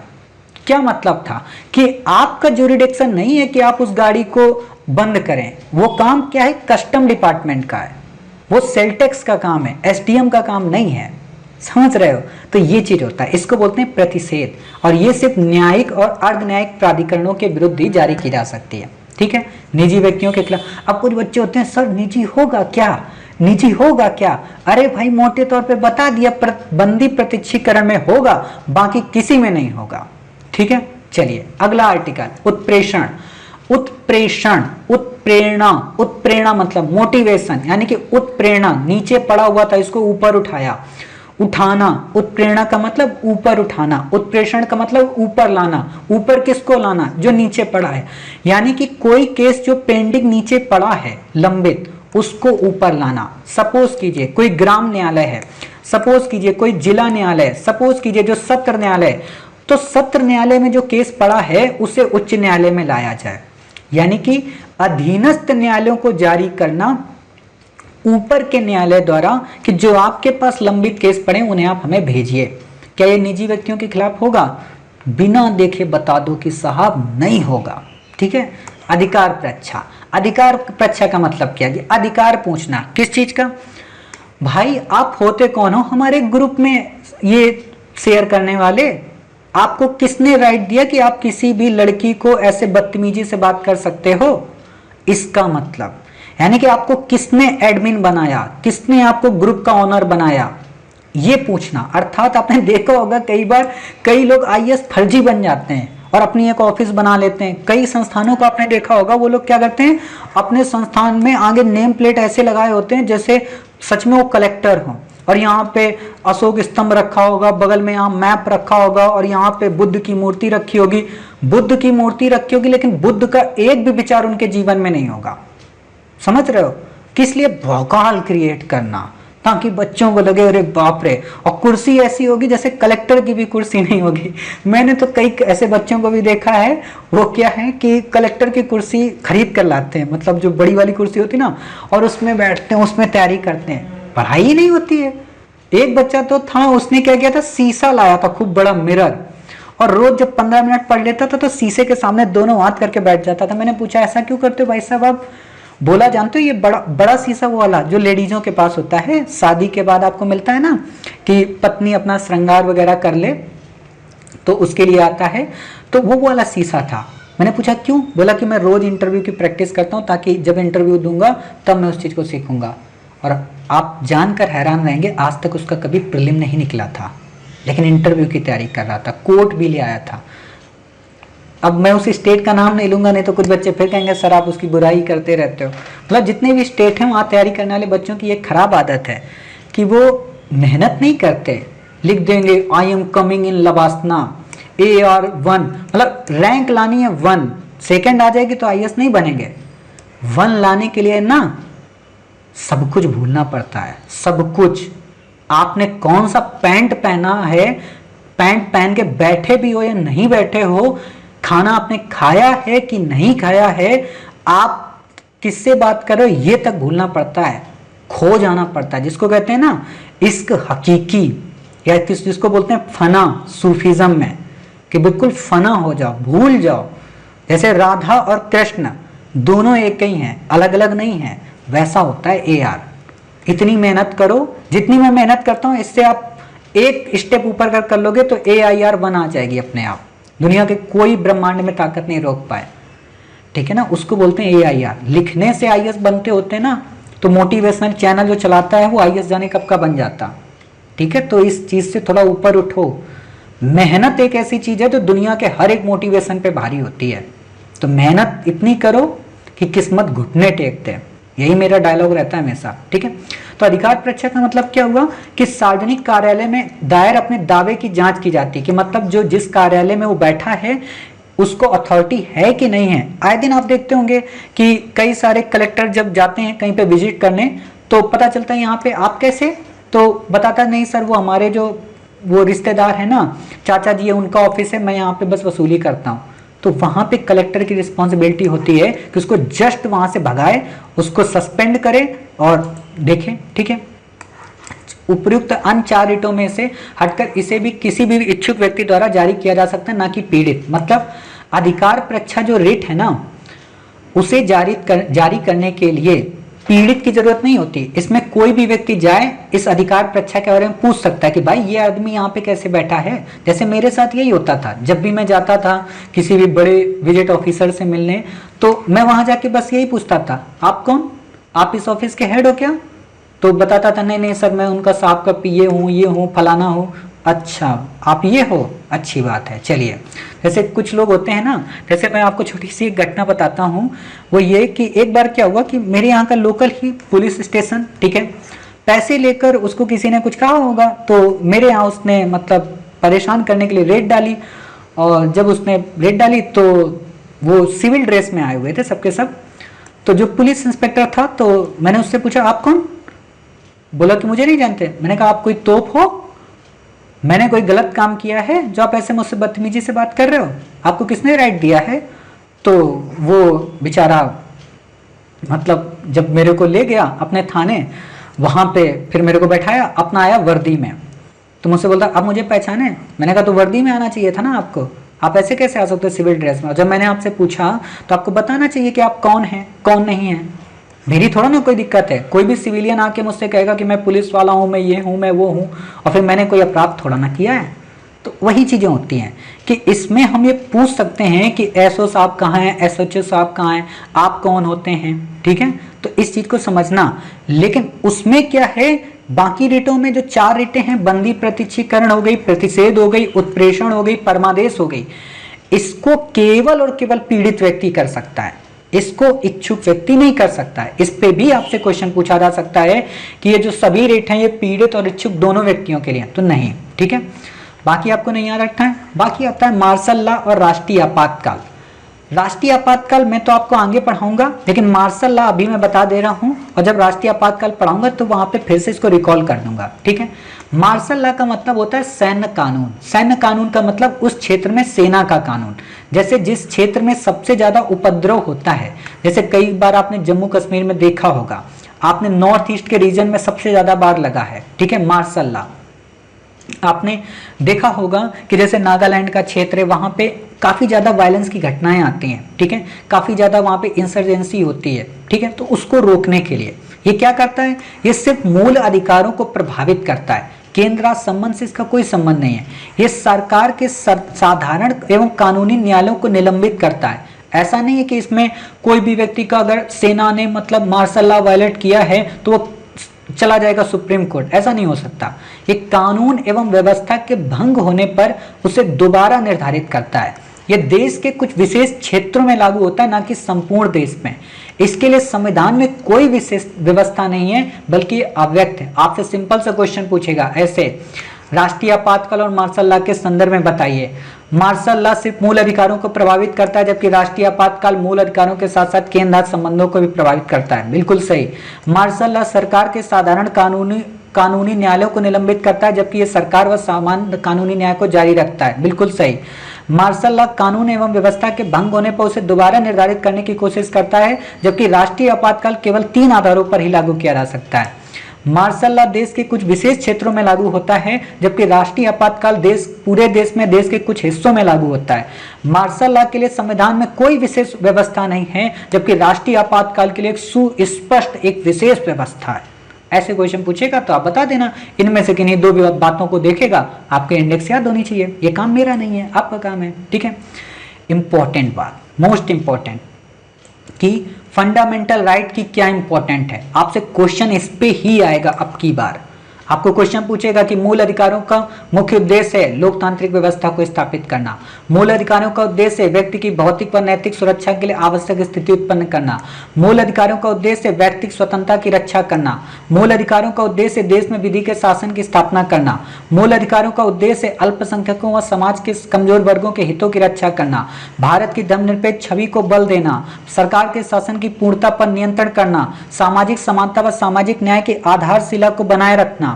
व्यक्तिगत सम्मान को बनाए रखना। आपसे सिंपल सा क्वेश्चन देगा कि मूल अधिकारों का महत्व है उपयुक्त में से, तो आप बता देना सभी हैं। ठीक है, इससे ज्यादा आपको यहाँ पे क्वेश्चन याद नहीं रखना है।